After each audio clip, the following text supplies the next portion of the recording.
Tommy, need were you Connor here here last? for Were you sure. here last week, Tommy? I can't remember. I was. You were insignificant to the point of I couldn't remember. Wow. You're not wrong. The only thing that will make you more significant is when are you gonna give me your homebrew spells? By middle of next week. Are you gonna actually give you try to some spells. balance them, or are you gonna force me to balance them? I will try to balance them. That's Okay. part of the reason I haven't given you anything yet, is because... Okay. Well, what happened last time, Tommy? We all made love. Okay. Go on. That was it. Who finished last? You got to see my Thry Crussy. Ooh. That's true. Don't I make feel like fun not... of me. I'll come. if I recall, not a lot actually happened. How do we feel about the term exoclitoris? Ooh. I'm fine with that. I'm fine It's with pretty that. spicy. I think we just came up with more concrete plans. We borrowed, basically We got a gem. We got a for- dragon to come with us. Yeah. We got a dragon to come with us to loot hell. We borrowed a gem to cast resurrection. I made a 9th level resurrection spell. We're rolling scroll. around gathering the homies to go to hell. That's true, because you're gonna need Basically. it. Because you know you probably won't be able to kill Asmodeus, but you can probably distract him long enough that you can. We Yeah. don't need to kill Asmodeus. We just need to kill Asmodeus to kill somebody else so that we can steal from Asmodeus. You can need him distracted. I also did raise the question. So wait, why do we care about getting Ven to True Cloud back? Damn. Well, at this point, because we're here. Yeah, we're at this committed. point, it's like, well, We're Well, in. but- I'm yeah. already 17th level. Might as well do something in with for a penny, in for a pound. Look, Yes. the real I wanna point is pound to the get Ventusi. Ursula to join us so that we can kill her in hell. I mean, Hmm. theoretically, you could try to. Let's just destabilize another empire while we're at it. Yeah, I mean, you're not just I mean- destabilizing another empire. What That is means the hell help. but just That an means the help to empire? Stahlreich dries up because the person sending it is fucking dead. True. All right, well, that's what happened. Is a whole bunch of talking and the decision to go get Joseph Smoke for some reason. I Indeed. think the assumed reason was that he would be potentially able to chain them, You know, because that was allegedly his thing. maybe Yeah. Doodle the what? chain To him. chain Asmodeus, which like Which all he has are flails that are chains. So well, you know, that wasn't my assumption. I'm just saying that was an assumption that was made. I mean, it's some, you know, I guess so. I guess it doesn't hurt to go and check in with the old army. So true, I true. think the decision was to teleport to the army to go visit Adelindra, that sort of thing. Check up on things and hopefully retrieve Joseph Smoke, because according to Max, he would be serving in the army. So that's what you decided to do. You teleport into or Aruna. You're getting some real work out of that teleport spell. Bing bang Oh, bong. hell yeah, we are. Going across the vast and wild existence. Not hard to freaking find Adelindra, teleport to Adelindra. You do have an object that she owns. It's Ito, obviously. So you easily able to teleport yourself to the camp of the army. Whenever you land amidst the swirling snow that batters the hastily erected tents, as you land on the ground, there's nothing but sort of silence, the swirling of wind and the flap of like tents in it, as you're almost immediately hit by soldiers sort of with weapons drawn, sort of rushing towards you, say, "Who the hell are you? Who the hell are you?" As you have teleported into camp of a standing army. Are they? I do- Are they? I was gonna say, I do the arm twirl like Bateman, and I point towards Ida. Are they? can I ask how they appear? Like, obviously, I get that we just teleported in the middle of their camp, and that would freak them out. But are they like charging us as if we are enemies, or are they just curious? They're charging you as if you're enemies. They're not. It doesn't look Kill like they're them all. attacking you. It's more like the potential that there has been enemies that have invaded.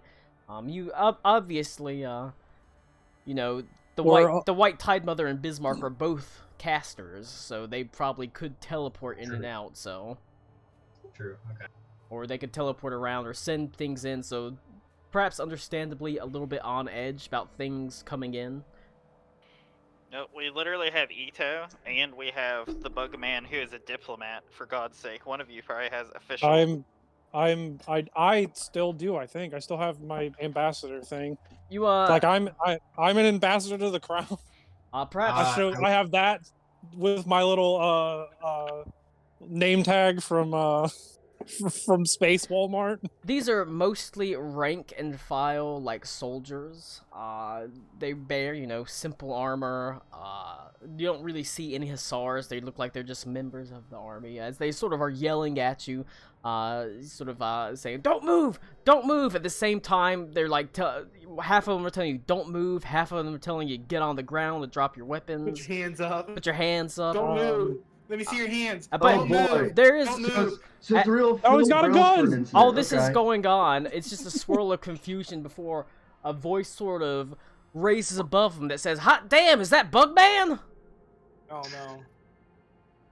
I would Yeah. show my signet ring and my necklace. I'd have Henley show him. I'm sure he has some form of ornate of office at this point. Cloud Paperwork. We basically all produce our various credentials that we've collected. In the swirling wind, a figure strides forward. He bears a fancy coat that is lined with beautiful sable fur. It's a long sort of coat made of leather and lined with black fur, and there is a set of ornamental brass wings on his back, the wings of a hussar. He is a familiar face, slightly aged and haggard from the last time you saw him. Indeed, the last person to see him was technically Karakwa.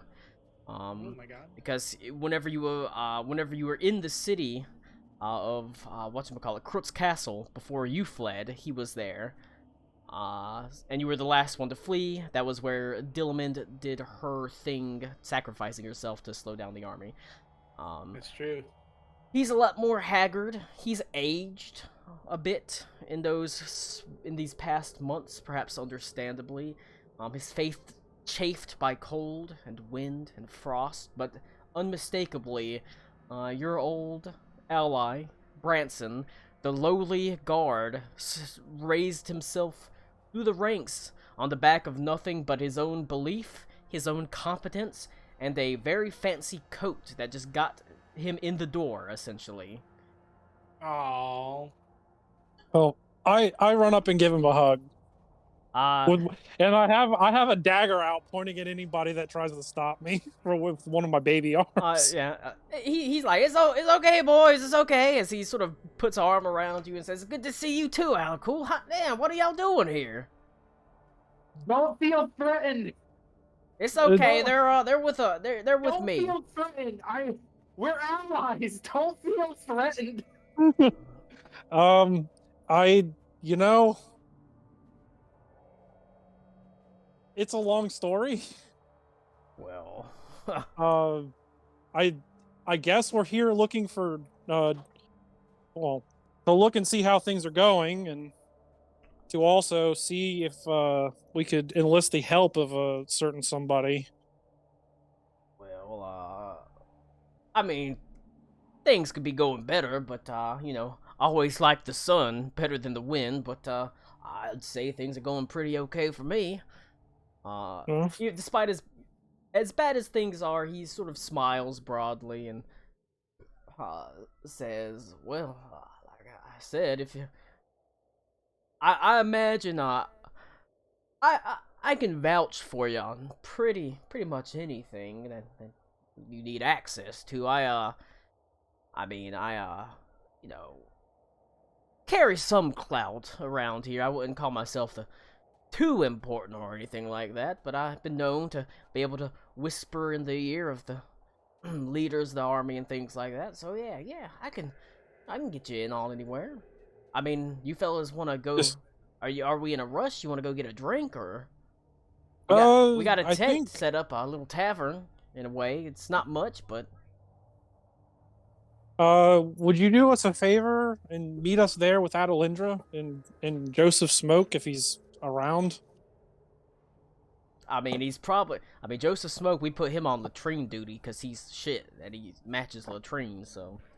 All right. Well, you know. He says, yeah, I can do that for you. Hey, Reggie, will you take these guys to the Wandering Waterhole and, get them a drink? No, they got, I imagine they got some stories to tell. These guys, I mean, they've been to hell and back, and, they know what it's like. As you're like, well, they literally have. Pulls in my cloak collar, like, yeah. They probably got some war stories to tell. Y'all enjoy sharing. Talk with the soldiers. Adlindra kind of set it up so she was able to go in and meet with the soldiers and have drinks with them and things like that. That's why she's always got a tent that's designated like a tavern. I mean, she learned it from. He sort of motions from Ito. Or to Ito. That's who she learned it from. It's always helpful to have one around. It is indeed. I'll go fetch her. All right, we'll see you there, I guess. I'll get her over there in 2 shakes of a lamb's tail. He's he's a very southern character for some reason. You know what? I'm here for it.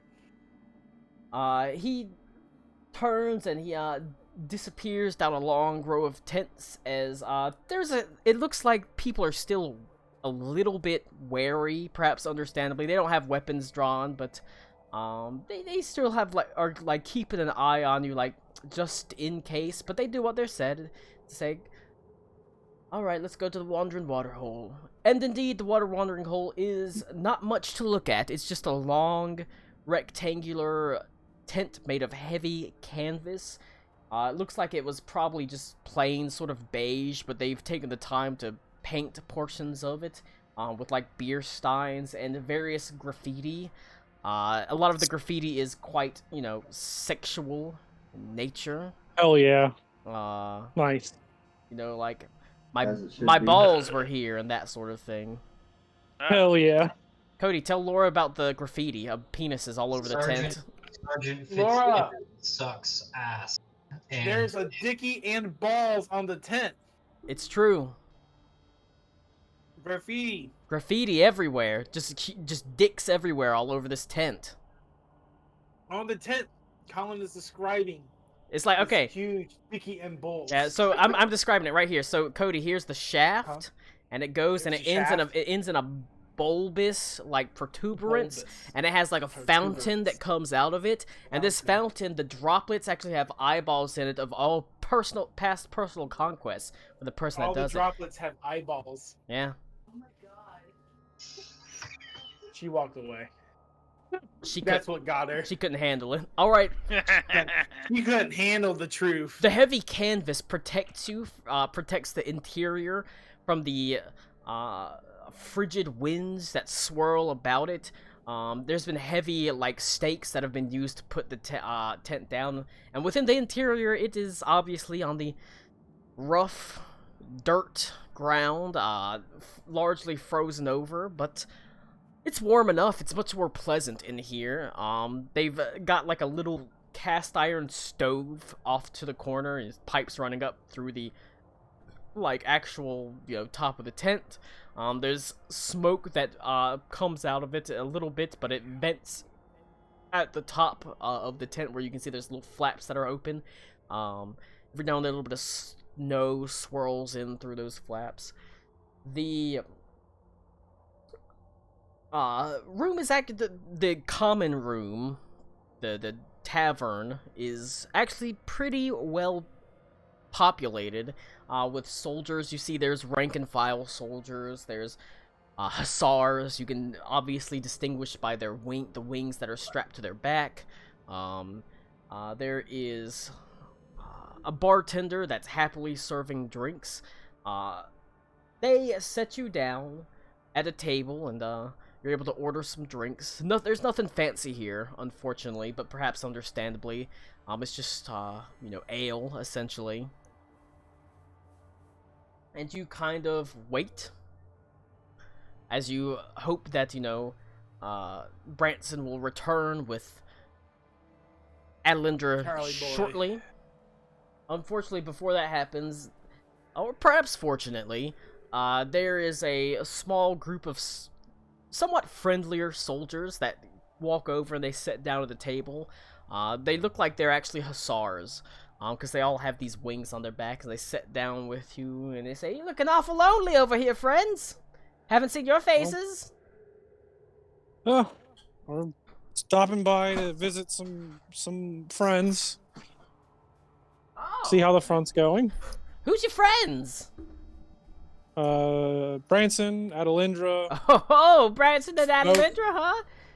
Oh, Branson's Adelindra's right-hand man, and one of them nods and he says, day and night. Hey, yo. Good for him. What a guy. Adelindra, see. I mean, these I knew Branson when he was just a town guard. town guard, Branson. Well, they sort of scratch their head. I guess it makes sense that he'd come from humble beginnings. He's a nice guy. People really like him.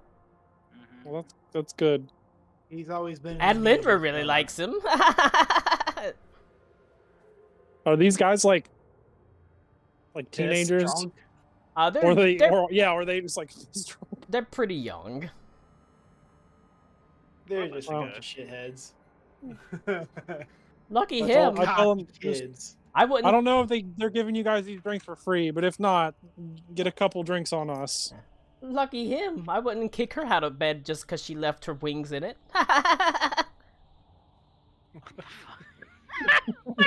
Please leave and go get drinks. Take your drinks and go. I'm gonna. Alec was over here. Like, I'm gonna pay you $100 to fuck off. Please. They take the money and they go. They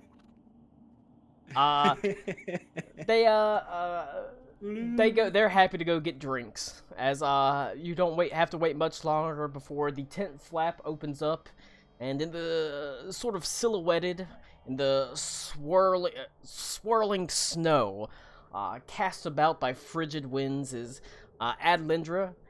Slightly behind her is Branson, as they stride in. She has a somewhat dour look. You do see one of her eyes is, even though you did repair it, Karakwa, it does bear a faint sort of, it almost looks like a cataract over her eye. She can still see through it, but it's definitely suffered damage. There's a scar over it. Well, it's better than the constant pain she was apparently in with She it. was, because it was a cursed wound. That's unfortunate. She walks forward. She has a very sort of dour look, but Branson has a big old smile on his face, as he usually does. As she makes her way to the table, and she is able to crack the smallest of smiles. She says, "Well, I didn't expect to ever see you alive again." Lucky for us, I'm not alive, and Ito's been to hell twice. Well, considering the amount of times that Ito sent me to hell, I think that's fair compensation. Damn. God damn. I high five Adelindra. Yeah. And if, considering the amount of times I've sent him to heaven, well... Ooh. Twice. Even more savage. Why? She says, it's certainly an unexpected visit. Whenever Branson told me that you had arrived, I must say I was shocked. Yeah. Well, we we have to, unfortunately, be going back to hell Again. again. I hope you leave Ito behind next time. I mean, if he gets taken, I'll let you know. All right. Like, oh man, we only have 8 spots on the teleport. Sorry, Ito. Yeah, but That's- it that's happens. just the reality. But that aside, we need somebody here. Joseph Smoke, who had been traveling with us before, we've heard is here as well, to come with us to help. I've been told that that's something that was a little bit more in his wheelhouse. She sort of scratches her head, and Joseph Smoke, as Branson leaves, and he says, Corporal Smoke is currently out on patrol. Right. Kind of looks like an idiot. Doesn't talk a lot. Oh Yeah. yes. Corporal, I don't want to think about the future of this nation. He's got God. Damn. He's got he uses chains as anal beads. Yes, I know the fellow. Oh, horrifying. Yeah, it's like, have you ever tried to start a lawnmower? That sort of thing. Just rip them out. God.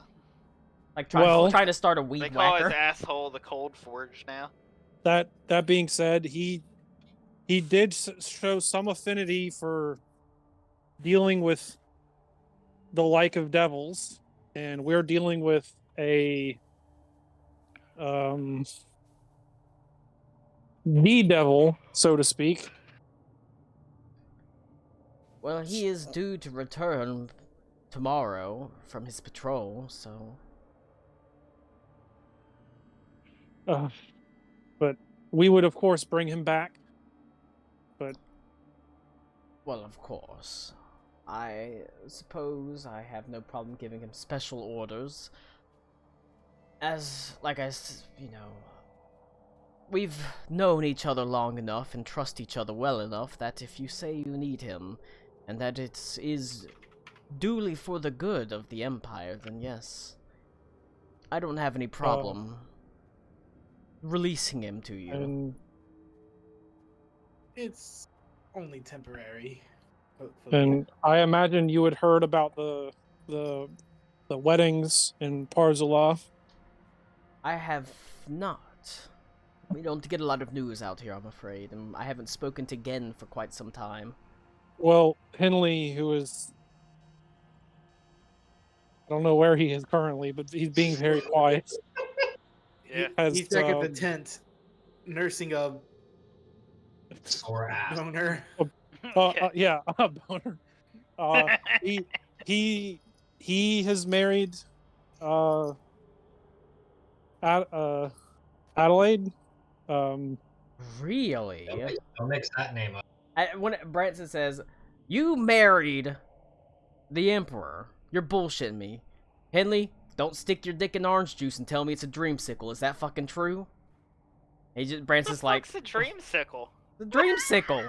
Have you ever had a dreamsicle, Tommy? Christ. I'm asking the NPC that doesn't know what a dreamsicle is. It's a Oh, you dreamsicle. know. You know what dreamsicle is. Aruna knows what a He's dreamsicle turning is. her into a creamsicle. That's what he's doing. But no, Damn they've it, you been beat me to they've it, you fuck. they've built a unique relationship over the past months on the airship. I mean, you could bounce a Um, gold piece off his asshole, so... That being said, we also, I don't know if you've received any, but we've also convinced the leader of Parzula through marriage situations to assist the front. We've gotten some more Think funding. they're going to, But I guess troops know. haven't got. It doesn't look like troops have filtered in yet. But like I said, it's Yeah, not been but they're that coming. long. yeah, I didn't think so, but they're coming. And if you need to, it seems like refugees are more than welcome to keep being sent that way. Well, by and large, we don't have to evacuate many refugees anymore. Most of them have, figured it out and run, or they've sheltered somewhere. We run into the occasional The people that decide to just sort of hide out, they don't really want to leave. They stick to themselves, but they're mostly sort of out in the middle of nowhere, you know. Yeah. People at Carolina Beach that stick out through the hurricanes. Yeah. You know, there's little pockets of people that are remaining, but they're out of the way and they're small. Well, Leinenkugels. Very nice. It's real good. Very nice. but you know, hopefully the assistance of, I mean, various types, troops and food and, you know, the like will be coming to you soon. But we figured while we were retrieving smoke, we could at least pay you all a visit and see how things are going. Well, I'm happy to see you. Isn't that right? As Adeline just sort of nods her head and says, "Of course, it's always very nice to see you." And I don't know when, but I feel like we're making good progress on how to deal with a certain couple of problems for the front. So hopefully soon. All right. They not Branson sort of Adlindra like nods her head. She's a lot more reserved, a little bit more quiet, but Branson sort of smiles broadly and nods his head. An adequate update, to say the least. One that they're happy to hear, knowing, oh my god, why is this zoomed into 200%? As I'm trying to pull up my fucking old notes. Alright, one they're happy to hear. When did I go blind? Knowing Can I go? that they will, you know, have more aid and things like that. They're pretty happy about it. I would like to go 200% wizard, if that's possible. Okay, well, start making your fucking spells. Okay. And other than that, I mean, I guess we just hang out. Well, luckily enough, I guess this is a talking thing, because indeed, you are able to meet up with some rather familiar NPCs. It does not take you long to learn that there are contingents of rage mages, druids here, all fighting the good fight, having joined in a single force to aid the armies of Stalreich and the Hussars. You do know that Abigail is here. In fact, Abigail is currently, I mean, this sounds wrong, Abigail in her wind elemental form, with all her like swirling like steel plates from her, that is the mount that Adlindra rides into battle. That's Adlindra pretty rides badass. Abigail into battle. Hold up. She rides a That's metal as swirling. fuck. She rides a swirling tornado into battle. But you know Abigail's here. Lucia and Lyra are here. The Crashing Tides. Eckhart is here. Eckhart's not long away. Far away. He does most of the cooking for the Wandering Waterhole. Hell yeah. And the Rage Mages, they serve under him. They fight alongside him. Coins and the Kenku are here, having been forced to retreat from Uncle Dependable after Krutz Castle fell. Understandably, you would have seen them evacuate as well. Coins has his lady wife, his Kenku wife, and their children, their egg spawn, have evacuated far to the east across the Red Straits, but Coins is here. It's Oh like my God. it's a big old reunion of every NPC, as they've all been gather together under a singular purpose. That purpose, hold off the oncoming storm for as long as possible, while your party desperately searches for these items, these weapons of power and prophecy, those decreed and depicted under the prophecy of Magdan's fall, meant to turn the battle against the King of Black Everfrost, he who is missing his heart, essentially. That the one in that was. It's a lot. We've been playing this campaign for fucking years. It's hard to go all the way back to whenever I made the fucking prophecy of Magdan's fall and bring up the There's words. the child from the Halloween where we started, Colin. Show me the children. She's Yeah, safe. She Sprinkle- evacuated. Sprinkle Bunk Buster. I can go back that far. Did those people ever make it out of the Underdark? That's what I That really was You want to don't. know. You don't know. Nini something. Schmidt. They also had another sister. They had like two others. They had two other siblings, but the only ones you really Algernon, learned Nini, were and then the one we don't talk about. Algernon and Nini were the important ones. They were the named ones. But yeah, so it's more of a talky session because, like I said, technically Joseph Smoke isn't fucking here to be retrieved by the party because Max isn't fucking here because he's drinking breast milk, fucking macaroni and cheese. I forgot about that. I don't like that you described it as drinking it. Yeah, That's like even that's What else are significantly you more. doing? that's what good pussy sounds like. You put the mac and cheese in a blender. All right, who wants to? Like I said, you've got one day that Cheese you have to drink. spend around town if you want to go catch up on people and find out what they've been up to. Otherwise, we're fast forwarding, and Joseph Smoke is going to arrive. I mean, Well, I don't who really wants to need go to do first? anything. other Dude, than- I don't even know where the fuck we are. We're on the is front. Cora here? I No, just asked she's if they going made it in the out of the Underdark, and they said we don't know. That's right. We're, we were I was on the- thinking- we're on I the thought you front meant the at I the thought camp. you meant the Mike and the people thing. I don't know why I was thinking that. Oh, Thank you, Uh, Patrick. They probably Apparently, retreated Coins into whips the out Underdark. Coins whips out a apparently hand Coins is crossbow and dead. shoots himself. So, well, you hate to see it.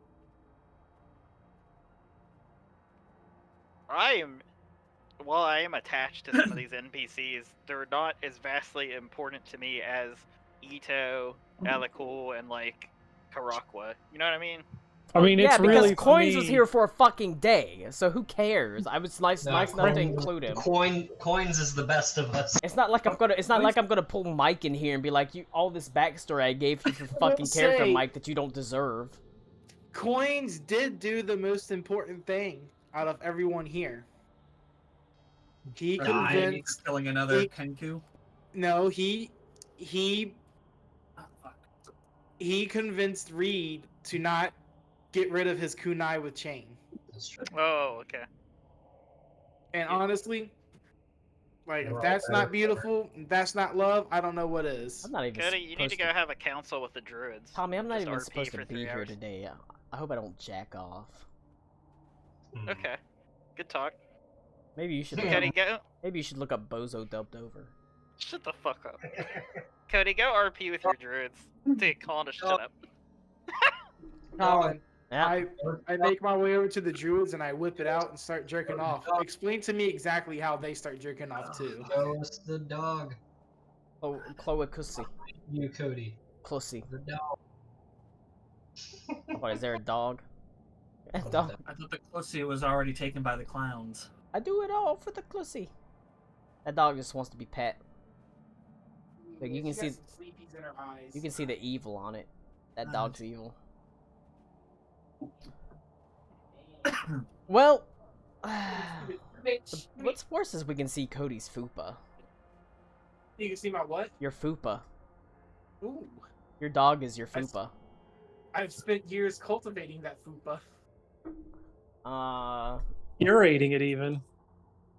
Tara Update. looks like Tara looks Halftime. like a roadkill deer on the side of the road. Halftime in the XFL. It's currently 13-6. Exciting times. Okay. Karakwa, It's me. you're happy, perhaps, Am I? to... I don't know how happy. I imagine Karakwa would be duly pleased to know that the druids remain in the fight. Good. They kind of separate themselves from the rest. They're not part of the army, obviously. Their clans are naturally inclined to gather together, slightly separate from the actual, like, army's tents and things like that. Yeah. They are able to... They actually, like, with the help of Lucian Lyra, they create almost like snowy igloo type things. Structures made of ice and snow that are actually surprisingly warm, well insulated against the cold, that they can actually throw up pretty fast because they can just they can use shape water to manipulate the fucking snow, which is just like, we got fucking buildings, boys. Hell yeah. So they've got like little igloos and small buildings that are made out of snow and ice off to the side, arrayed in a circular fashion around a large bonfire that's tended by Wildfire Clan druids. Good to Druids see of that your people are here helping out. Indeed. There are perhaps obviously no avalanche druids, because they are located so much farther to the east. But there's Crashing Tide, there's Wildfire druids, there's Howling Zephyrs, all sort of milling about, doing their duty, essentially. Duty. Since Adelindra is in the camp, that means Abigail is in the camp, because Abigail is her mount. So she... Imagine being the mount. Yeah. Freaking Adelindra's dick is massive, so... I imagine. Abigail's always walking pretty, pretty lopsided, that sort of thing. It just hangs off of one side and knocks opponents over. Ito She always sit hated side down so that her dick can hang on the other side as counterweight. Ito always hated standing next to Adelindra naked because Adelindra's clit is like 12 inches long. Good. Kinda Flaccid. hot. Whenever you come to this camp, this settlement, this, there's like a bonfire burning, and you can see a familiar sight. The glistening metallic form of Abigail, and you're harkened back to the first time you realized what she was, way back at Fizban's Tower. And That's been so long. in that beautiful golden morning after her father, her creator, who she viewed as a father, had died, but standing there in her mourning and realizing what the prophecy that the air elemental had given you. Remember that one? That the winds in a golden morning, and it was a gold in morning, and she glistened gold in the morning light, and she cried over her father. It harkens back to that time because she glistens Yes. in the firelight. We remember how clever you are, Connor. I fucking I freaking try, Cody. You think there's not been any effort put into this shit? No one said that. It was in the voices again. Luke Please said it. take your Look at Luke's medicine. face. Luke said it.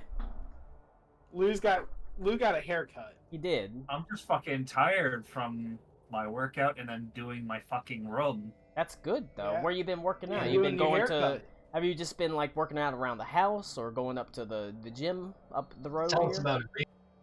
Ring fit What's and your, fitness what's your boxing. routine? I mean, hey, that's a workout. That's in something, yeah. itself. So What did you do?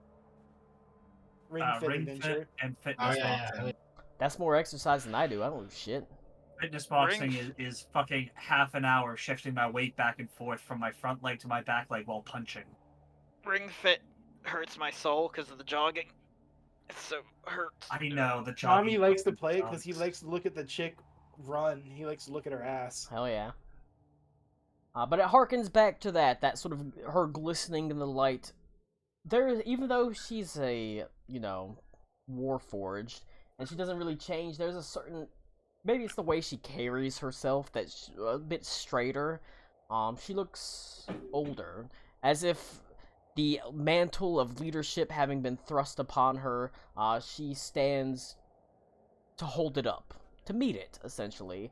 And people, you can see as they go to her and talk to her, she calmly speaks to them and they defer to her, bowing her heads. Lucia and Lyra are off to one side, quietly bickering with each other, as they do. As, you can hear, Lucia, says, what is the point of having 4 walls on a fucking structure? 3 walls will do, and we're just gonna tear it down anyways, because we're gonna move. As, Lyra's like, no, we want it to resemble more like a standard building, so it gives them comforting feelings of home, and that sort of thing. As they kind of argue with each other, as they do. Both of them, you can see they have the symbol around it. Each one has one half of that symbol. As they, like I said, they're both the crashing tides together. They've crashed. They tied. Yes. They don't notice you. None of them. Nope. Not just the 2, but not even Abigail. Nope. As you sort of come up behind them. I'll make my presence known with the traditional Karakwa greeting. Oh boy. All right, you set them all on fire. Ha ha ha ha ha ha. I was gonna say a cloaca chant. As you, Tommy, what is a cloaca chant? No, we gotta hear what's a cloaca chant. yeah. Hell no, we won't go. When you release it, right? You release air in such a manner that it sounds like someone going, hello, Is that the cloaca chant? hello, hello. You know Dude, those that little like, cloaca fart. you know those things from Dark Souls that you throw down on That's the what ground I and was it goes, thinking. The hello. speaking stones. Yeah, exactly. Striding forward into the light of the bonfire, it rises to the heavens and takes a loose, almost humanoid form as it answers the call of the wildfire herald. The heat pushes outwards, and you can see many of the druids sigh with a relief as warmth washes over them, as the fires rise to meet you. They turn. Abigail turns, and though her face can't show she can't smile. She doesn't have a face like that. He can't smile. I have no mouth, and I can't smile. I have no muscles. She says, Karakwa! I only have one female voice. It's vaguely British. You say that like it's a bad thing. Hey, Karakwa, you fucking cunt. How you I doing? mean, at least you have voices. Tommy Karakwa, has like It is 4 me, different accents. at once. Abigail. I'm impressed. Yep. it is I, a robot. Robot. There's a surprise is evident on her voice to see it's just Karakwa. How long has it been since we've seen Months. Abigail? Months and months and months. I don't feel like going through my notes to tell you how long it's been. I That's mean, fair. theoretically Months is I fine. could, but it's been months. Months is fine. I'll take months.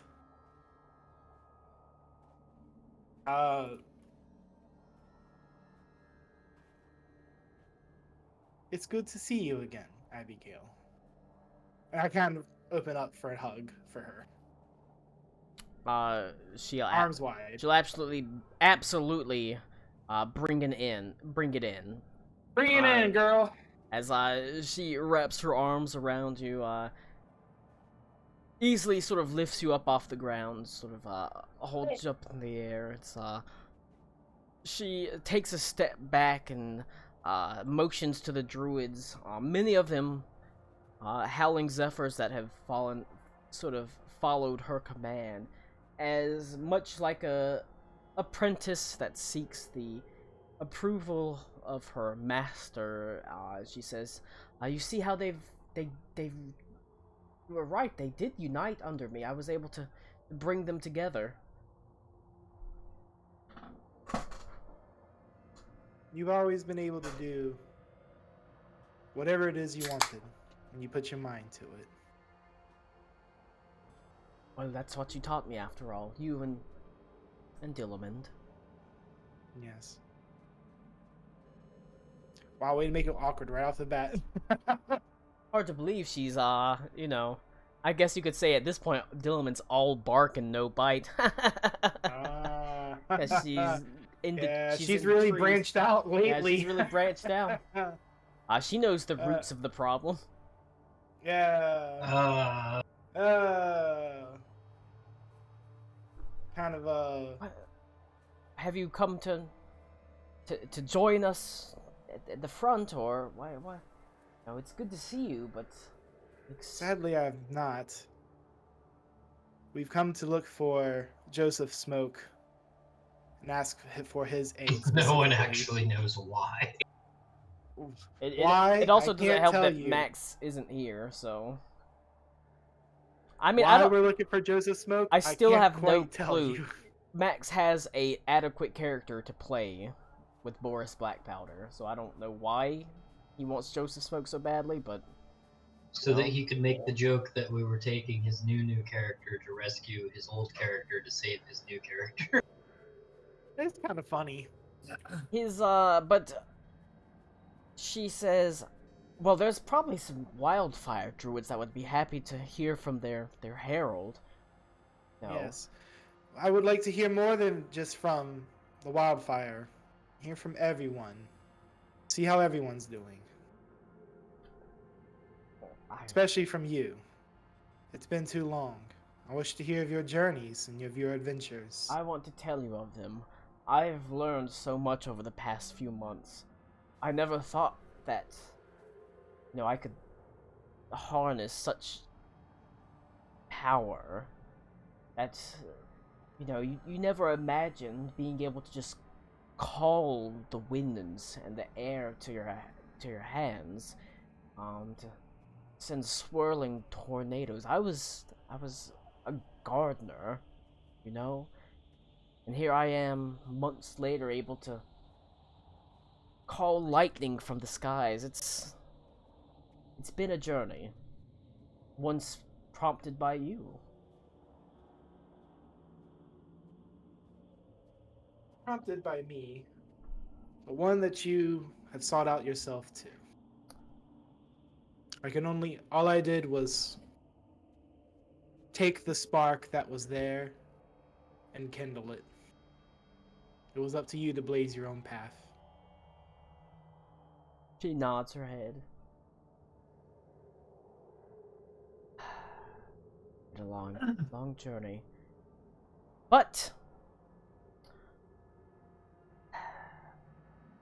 I don't want to take up all of your time. I imagine you're here for a reason, and you probably want to talk to others. Like I said, you might want to rally your own wildfire druids. Also, there has been... I could always make time for you, Adelaide. Have no fear. Alright. Uh-oh. She's gonna fall in love with Karakwa. Please do not. I mean, are you sure? Abigail has a dick that's a piston. You've changed my mind completely. But she, nods her head. Like I said, she's happy to see you. She does tell you about the things that she's been up to, as she says, many of the Howling Zephyrs, and quite a few of the druids have taken to acting sort of as mounts for the hussars, sort of working like a tag team, essentially. Horses are hard to replace. They are a mounted cavalry, so we have whenever they die, get struck down, and we're unable to replace them. A lot of the druids will sort of act in that mount fashion. I myself, am close friends, I guess you could say, in a way, a close companion with Adlindra herself, the general of the entire army.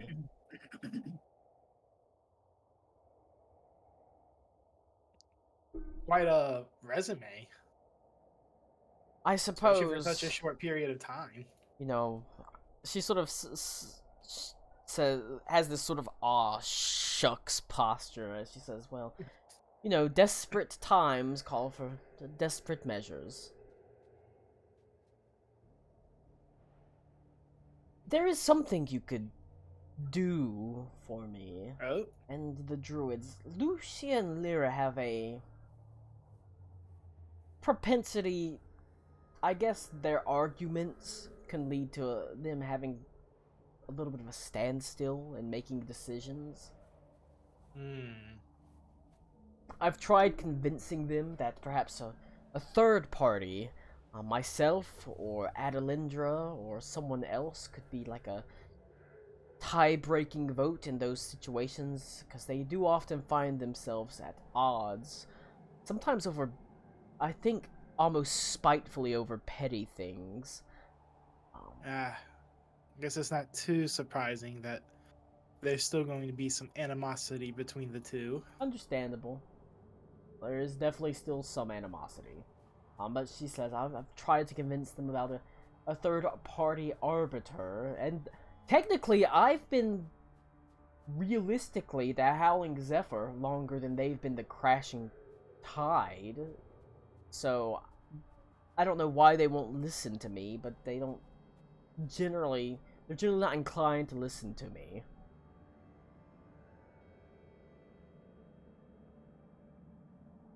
If you might speak to them about the matter. Yes, let us mediate. She sort of nods her head. I imagine between the two of us, we can convince them. Like I said, you know, even if I'm not the tiebreaker, I mean, it is Adelindra's army, and, you know, at the end of the day, you know, Branson, if he's around, Adelindra does trust him very closely. I also have some questions about some herbal supplements. You smoking that shit? No,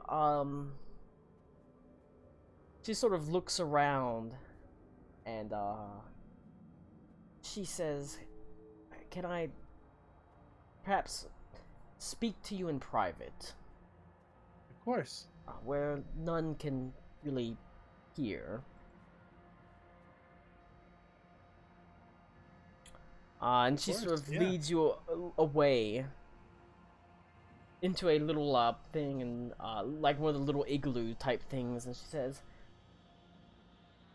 the general, High General Adelindra, is insistent on having access to certain teas. Teas that prevent the body from nourishing and sustaining new life, if you understand what I'm saying. It's heavy. I don't know how I feel about potentially stamping out new life. We're really doing this? We're really doing this. I mean, this is in the world, you know. Sure. Adelindra is old, but she's not old. Sure. She's not gone through menopause yet. She's like 45, 46, so she's getting there, but it is a possibility. Christ. And she's always been a little bit known to kind of like, you know, cat around. She wants to dick in that fucking pussy. Can you blame her? Can you blame her? She's just living her best life. But you know, currently it's difficult to access those herbs, and she's also a little bit torn on whether she should do it at all.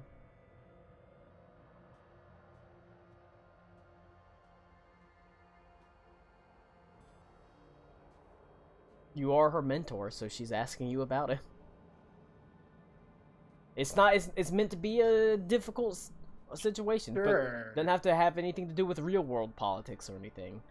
I no, think it's just I'm all- trying to think about what Karako would say to something. That's not everything I ever expected to have to well, come up with. they're the so- people that would provide the herbs for it. They've got the best access to it.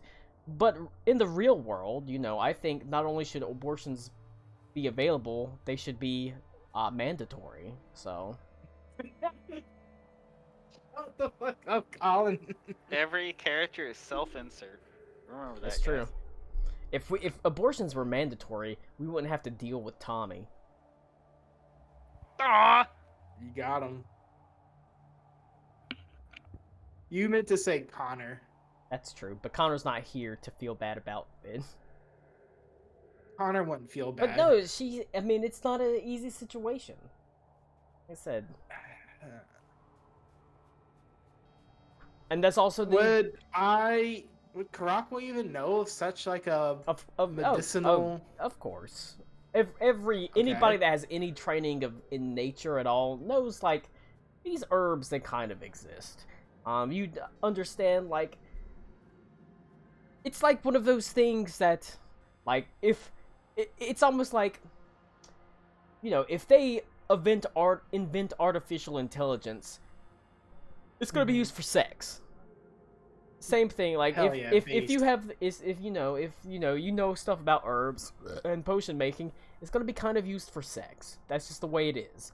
And that includes, like, potions that prevent you from getting pregnant, potions that increase fertility and things like that. Potions that make you orgasm for days. It's true. Have you ever, or, you know, if you drink a certain potion, it turns your clit into a sprinkler. That's Don't even ask useful. how, it just does. Did you How? say springboard Sprinkler. or sprinkler? Sprinkler. Don't even ask A little how, bit it of- just does somehow. a little bit of column A, a little bit of column B, Connor. You know? You're like, where does this water even come from? And you know what? It's not water. You know what it is? Delicious Madrina's coffee. Enter creator code. DMAG is 123. Wait. The real disturbing question is it cold brew or is it hot coffee? Oh, it's hot. It's hot coffee. Oh boy. That doesn't seem hardly worth it at all, Colin. You've ever been blasted by 300-degree coffee out of a woman's clit? Not in Not- recent memory. Not Well, from it's- the urethra. it's- from the clit. Yeah, not from the urethra, not from anything, like, not from the vagina, literally from just blasted from the clit. There's a little sprinkler on the end of it. Yep. It's like I'm it's like a amazed. wacky inflatable tube flailing man spraying water. Oh boy. Connor, Colin, you deserve prison. That's true. Colin deserves a writing award. But the point is, we really, you know. Okay, let me. So But I wouldn't be doing my job if You I weren't giving you say- the occasional, like, no, thing like that. Like, you're okay. cool. It's just not something like I said. It's just not something I had to think about. So I'm just 'Cause- thinking about And it. it's also meant to inform you about, you know, Adelindra and her state of mind and what's going on here. And things like that. Who needs to worry about that? Just point me toward the people I need to punch. Well, that could be Poor useful. Ben That could Rover. do the same thing. It's cause she Really brutal way. it's cause she's with Branson, who's young and virile. Fucking when Ito was doing it, it was like trying to spray with a fire hydrant that's like 10 years out of date. It's just a little stream of. Oh know? my god. It's like a Plus, he kept missing. It's like it's 100-year-old fire extinguisher. Just like He's a like- little bit of secretion. Ito kept putting it in the belly button. Was like, I can't understand why you're not pregnant yet. Oh my god, did I ever tell you about the time? I guess y'all don't know John Ryan. Florky's. I know John Ryan. Did I ever tell you about the time John Ryan and Florky first tried to have sex, and he almost got it in her belly button because he didn't know what to do? No. He almost got it in her belly button because he didn't know what to do. He almost got it in her belly button because he didn't know what to do. He almost got it in her belly button because he didn't know what to do. He almost got it in her belly button because he didn't know what to do. I'm sorry. I like John Ryan. He's a cool guy. That So Ryan's a really, really cute guy. He's very nice. they go well together because he's like an engineer and she's like a doctor. So You Good know, for her. the So level he of would do it now. professionalism. I mean, but well, she's a doctor in primatology. She's not a doc. She's gotten her PhD in primatology, not like medical Oh, doctor. Doing a shitload more than I am. Fuck. That's true. And it's more than I've got. I should go get my doctorate in being a fucking faggot. What did you? What did you say? You heard him. Okay, You heard me. just making sure. Oh boy, All right. this is a good game. It is. Well, the problem is because I can't put you into hell to fight because we've got so many you're people cool. missing. It's kind of got to be like, all right, you're talking to people. All right, we'll talk about abortions instead. You're gonna talk idiot. about the nature of, but it's not just that. It's like, no, she's torn. You're a druid. You're meant to preserve life, promote life, and she's young and doesn't necessarily maybe understand the nuance of that. So she's gone to her mentor to be like, look, Adlindra's asking me about basically it's plan BT, so like plan T. And she's asking you about Fucking hate you. she's asking you like, is it right? Should I give it to her? She's not really even guaranteed to get pregnant, to be sure. Like I said, she hasn't gone through menopause, but she ain't fucking young. So baby's gonna come out looking like Guado from fucking Mad Max. Jesus fucking Christ. Are you okay today, Colin? I haven't had anything to eat, and I've had 3 beers, which is bad, Oh, but I have not eaten anything. Christ. We can dude. tell. I tell Adelaide that Oh man. Adelaide, Adelindra, Astolfo. there's a lot of A names. Abigail, don't bring Adelaide, Him, don't bring him Adelindra. into Bruna. this. I didn't. Abigail, I tell Now Abigail, I didn't make up Adelindra, so can't Yeah, blame that's me for fair, that fair. one. I tell Oh, there's fucking Abigail. Albert von Richten shit. Yeah, there's so many A's. So many ALs. Hey. I tell Abigail that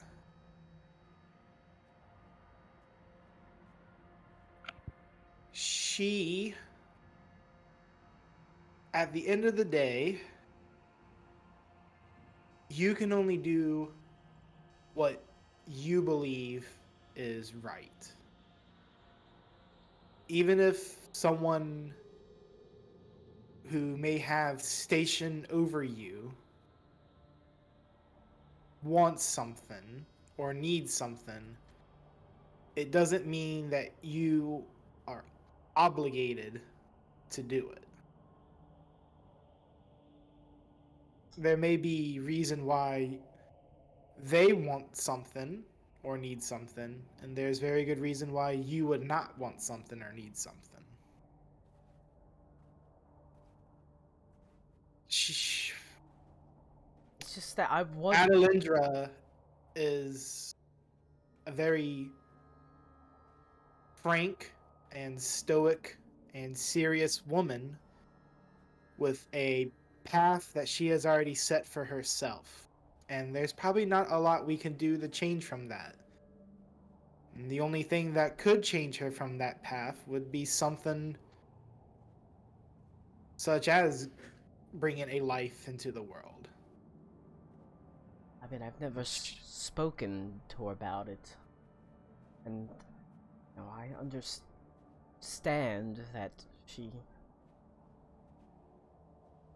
I sometimes worry that, or wonder if she's just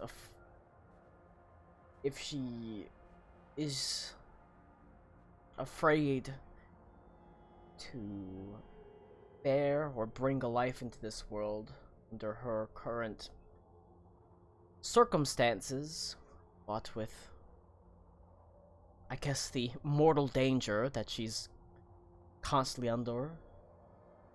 She does ride at the head of the hussars as if she were a rank-and-file soldier.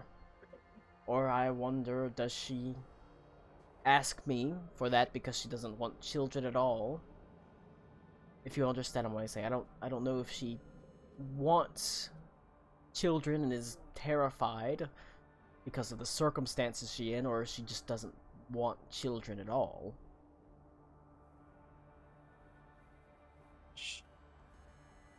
And I don't even know if that matters, to tell you the truth. This game got real serious. The fact that she also brings it up to you means that, beyond a doubt, she trusts you not just as a confidant, but as a friend. You're right. You're right. She's come to me as a confidant and friend and, in a way, a physician of sorts. In a very clinical sense, yes. She nods her head and she says, it's not my place to determine what she wants. It's her place. But still... Oh my god, did you turn is- Abigail pro-choice? Oh my god! At the end of the day, it is still your decision. You can't do what you think is right if you think it's wrong. That's deep. She nods her head and she is in a little bit of, like I said, an awkward spot for her. Adelindra has gone to her, obviously, seeking Plan T. And she has, you know, I don't like Put- Plan T. Abigail in a little bit of spot. Should Cause, we not? I mean, essentially, Abigail's like a test tube baby, in a way. Think about it. She is a warforged that was given life and sentience by her father, That's what a test Fizbin the tube is. Wizard. I mean, Yes. she's essentially is. She was created with magical sentience and artificial. Today I learned. You know, that's what they're doing in those labs. They're building warforged. Hmm. So it's an awkward situation, and one that has clearly caused her conflict.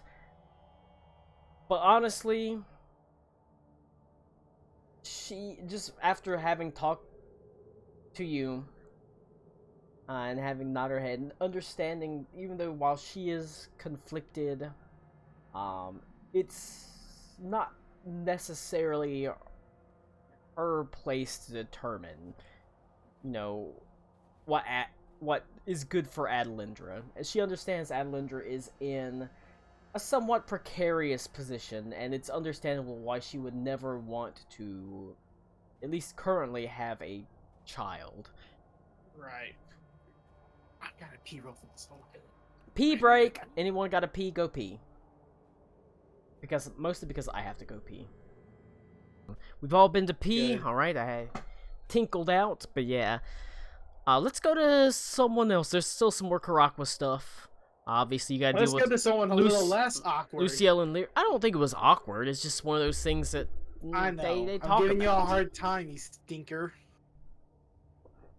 Let's see. We've done Branson. We've done Luciel. Or we've done Abigail. We're gonna do Luciel and Lyra. What's Ito doing? Adlindra's here. Do you go see her? Ito is going to talk to the lady. The green The lady? baby. Yes. Alright, you want to convene with the green lady. Understandable. I mean, like I said, the green lady gave a fragment of herself and an artifact of herself, technically, to Adelindra before she gave one to you. In a way, I guess. I mean, theoretically, you say that my great-great-great-great-great-great-great-great-grandfather was 14. dicking her down. 14. I made it sound a lot nicer than dicking her down, but that's what it was, you know. Not wrong with the little dick down. Yeah, Cinnamon and Starlight versus dicking her down, 14 Hmm. generations ago. So, It's a euphemism. all right. That's what they called it back then. Are you doing anything in particular? Or you just want to try to? Is there any spells you're casting, or just trying to like convene something? No, I just wanted to talk to her, actually. Have you considered that maybe she doesn't want to talk to you? I mean, I would add. I would say you do realize the Green Lady's been traveling with you, right? She's going into hell, so. Yes. But once we have arrived here, I would want to convene with her and talk to her. If she would have me for a conversation. I mean, she loves your family. She loves the Ildoroyhan. So, Cool. she's more than willing to talk to you. I would ask. But it's kind of, in a way, it's almost like a cold, slightly more distant love, like a eagle that cares about its chicks somehow. If you understand what I'm saying. I would ask her, seeing Adelindra and Benson, I would ask her if in all of her years she ever ventured and found someone else. You're talking to the Green Lady. If she ever ventured and found someone else? After leaving the island. She almost looks like confused, like, what do you mean? Did I find someone else? After my ancestor transgressed as he did your heart ever go to another? She sort of shakes her head and says, my heart has always belonged to the island and the island boys.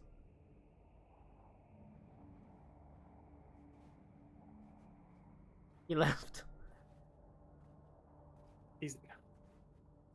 How is Connor so bad at this? Wait, did he actually legitimately get up? He I got wasn't mad watching because the I camera. he got mad because I said He his couldn't art handle belongs to the the Island island Boys. boys. Listen, we already know that Colin's other great love, other than Anya Taylor-Joy, is the Island Boys. I don't love Anya Taylor-Joy. Where is Beaver? Where is Beaver? I'm here just listening.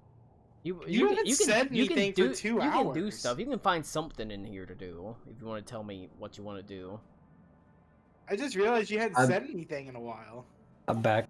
All right, I mean, yeah, it's, but her He Line up his thought. lost me at Island Boys. her I'm sorry. heart has Couldn't ever take it. at the end of it, it's always belonged to the Ildoroyhan. She's never found another love. She's always loved him.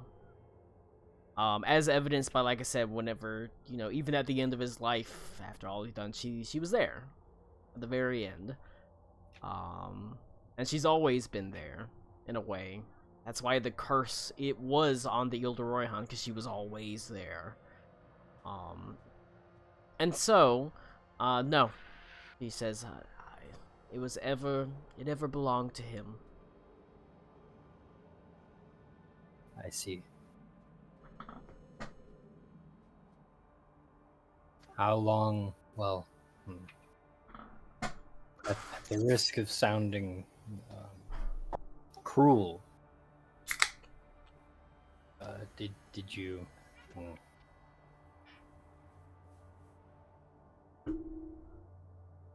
Would you say within the capacity that you were able to?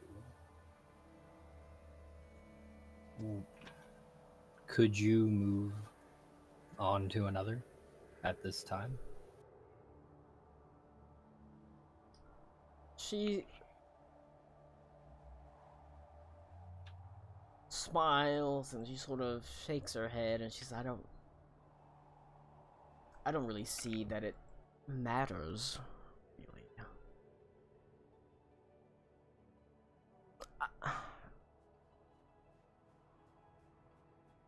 Could I love another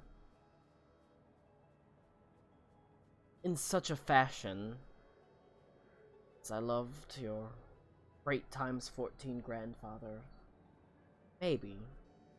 If I could, I've never. GX14. If I could, I've never met him. Or her. Wouldn't it be great times 12? Great times, X. But the point is, she's like, however long ago. Could I love someone else like I loved him? I suppose. Just want to make sure the lore is straight.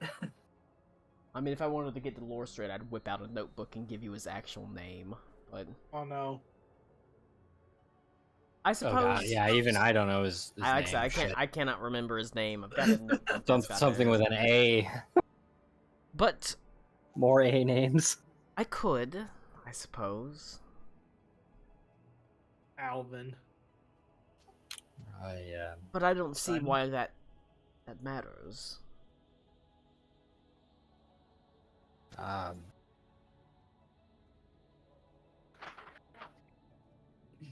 I was just wondering. There's a person here whom I'm not entirely certain about.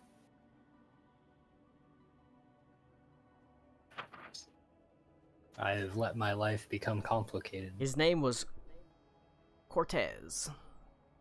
That's right. It wasn't an A. The A came later. I got my notes up. I forgot that I actually had my spreadsheet up, so it's Cortez. Cortana. Like, legitimately, if I put this spreadsheet, it would be a fucking book. It is huge. You say that like it's a bad thing. It is a bad thing, because it's not really useful. Alright. But Cortez, she has never loved anyone like Cortez. But she doesn't say she couldn't ever love someone the way that she loved Cortez. It's just she hasn't met someone that she loves that way. Man, the Arena Green Lady romance route coming at you. Alright, well, Aruna's ear twitches and goes, "Oh shit." You've got your own. There's a chance. You've got your own shit to deal with. How do you feel? Like I said, the Sisters of Shar are still looming. Oh no. They're just hanging out, man. You know, I mean, you're right. So what do you say, they're Ito? not evil. I see. I'm not sure what I should do. If I should ignore her existence and fulfill the role I'm probably already expected to do, or if I should acknowledge and carry on.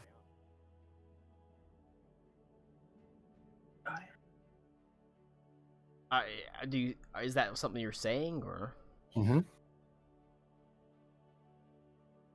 she? I feel like I've been drinking. Who are you talking about? Are you talking about Adlindra? Yes. Ito would be feel awkward coming here and then ask the lady her thoughts. Because again, a reminder, low wisdom score. We all have a past. We all bear scars, marks. But that doesn't mean that we are bound by them, that we can't move forward. They are reminders, to be sure. Totems that stand out whenever we look in the mirror. But the future, a mirror is the past. The future stands before you. You and Adalindra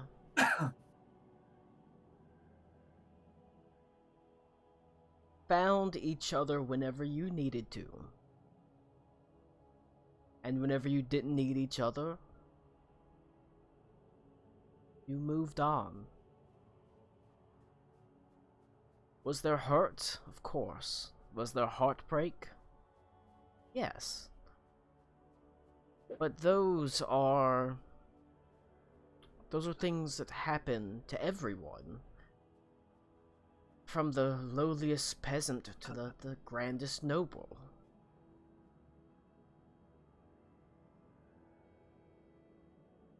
Your heart calls to you, Ito. Her heart calls to her. You must only answer to it in the present.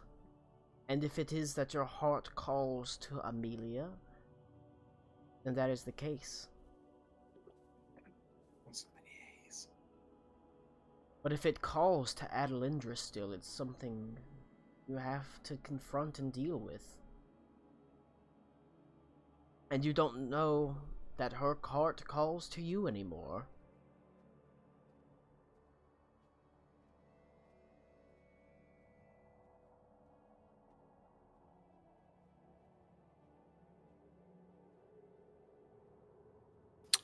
I don't know what my heart calls for.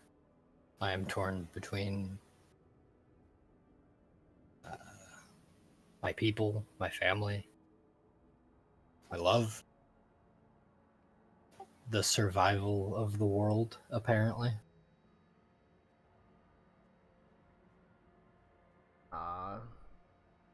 She nods her head and she says, You? she sort of smiles and she says, I will ever be... I don't even know the word.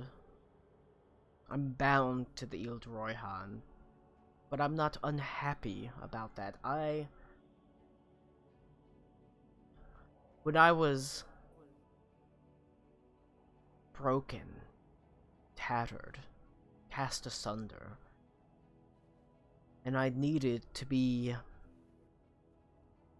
rebuilt, it was your island and your family that gave pieces of themselves to rebuild me, to make me whole. It was pieces of not just Cortez, but of the Ile de Royhan. Lapping shores, green trees, the dappled sunlight that rebuilt me. I will ever be bound to you, and to the island, and to your family. But you must...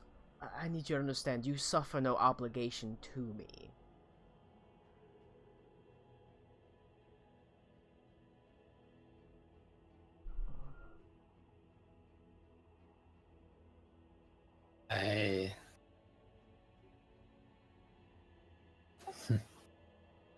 I think I thought I did. I You... think I thought I was obligated for a long time. You're not. I don't... She sort of says, I don't need you to love me, or worship me, or the island to have my protection.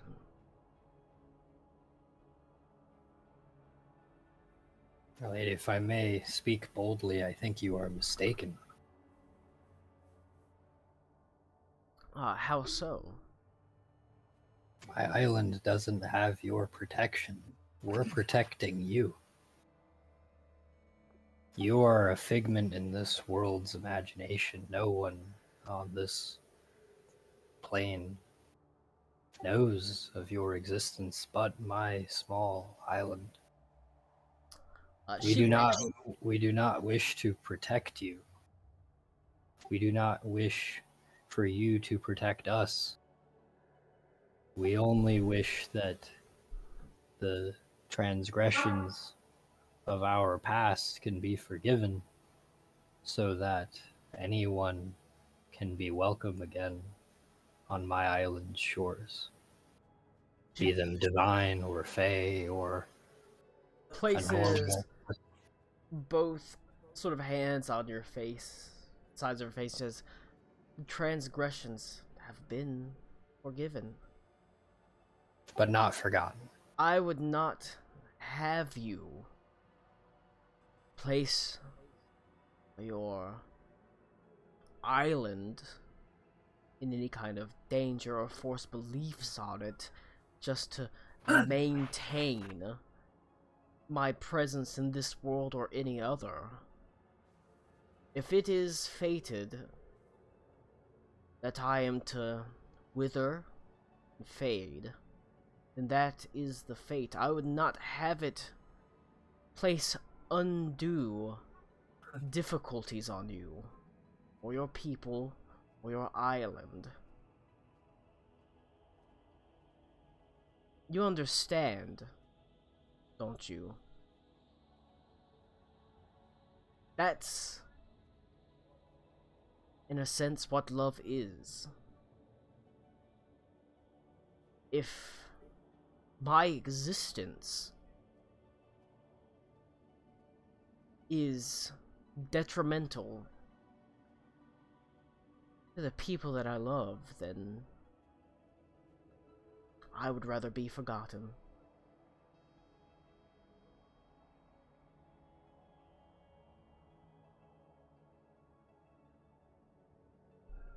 I think I feel the same way. Alright, you pop out of existence, everyone forgets you. Finally, an easiness, a burden that Karakwa didn't know he had, gets lifted from his mind. Karakwa stands up a solid 4 inches taller, going, "Oh, I don't know what just happened." Guys, Hell yeah. I have an idea. I know exactly how to defeat the enemy now. But yeah, I mean, especially now that the curse has been lifted, would the Ilda Rohan just walk away from the Green Lady? No. Then it does largely end up being a moot point in a way. Like I said, if your existence or your belief, the belief of the Ilda Rohan, helps bolster her, even though she's specifically said, you know, she'd rather be weakened and disappear than put undue, you know, pain and suffering on the Ilda Rohan, or you, she would gladly fade and die.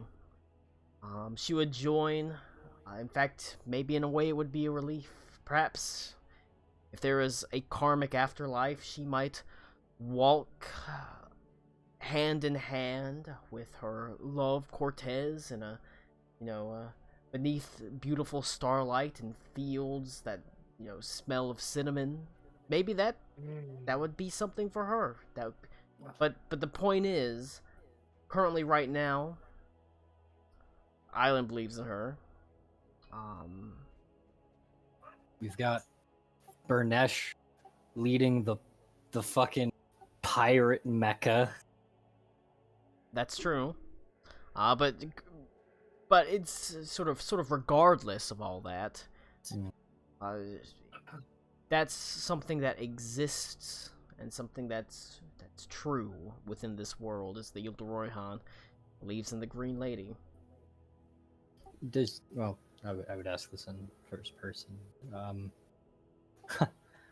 I realize this has never occurred to me, and apologizes if this is an awkward or taboo subject, but do you keep faith yourself? Is there a god that you pray to? She sort of sighs and she says, for a long time, no.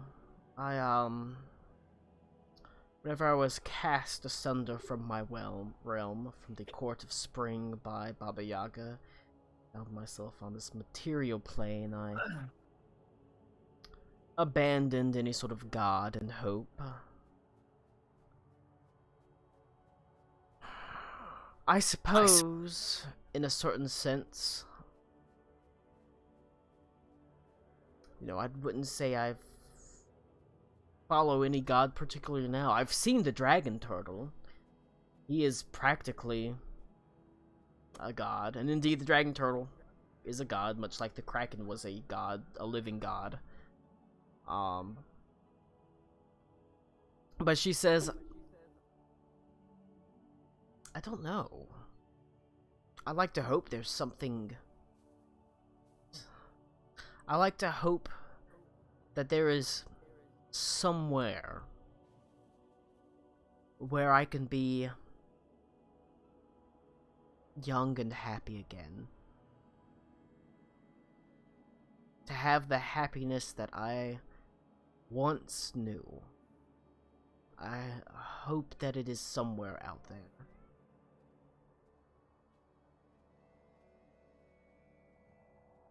But I don't know. Wow.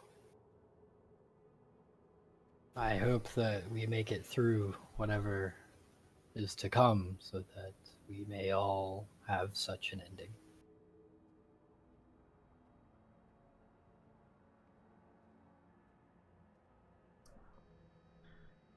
She just sighs. And she places her hand in yours and sort of nods her head, and she says, I genuinely believe that there is an afterlife that awaits us all. And she sort of smiles, and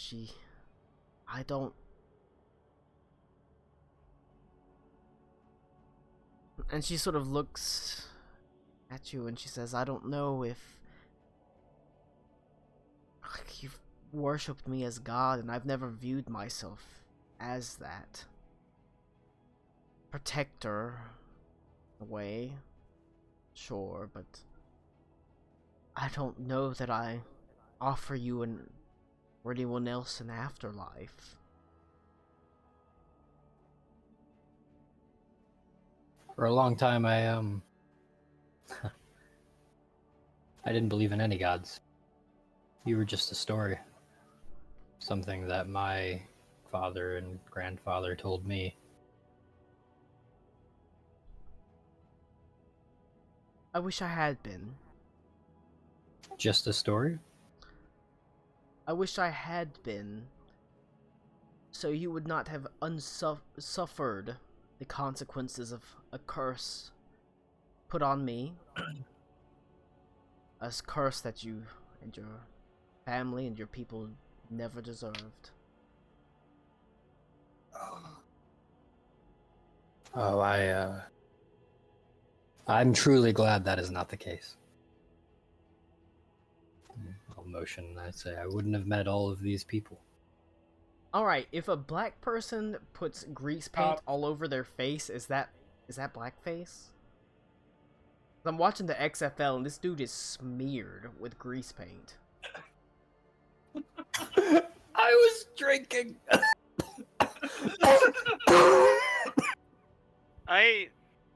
There's just there's a timer.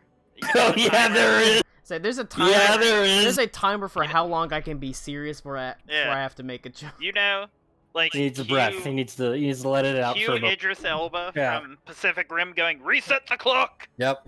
Yep, alright. But yeah. Nope, that's it. Move forward. There's...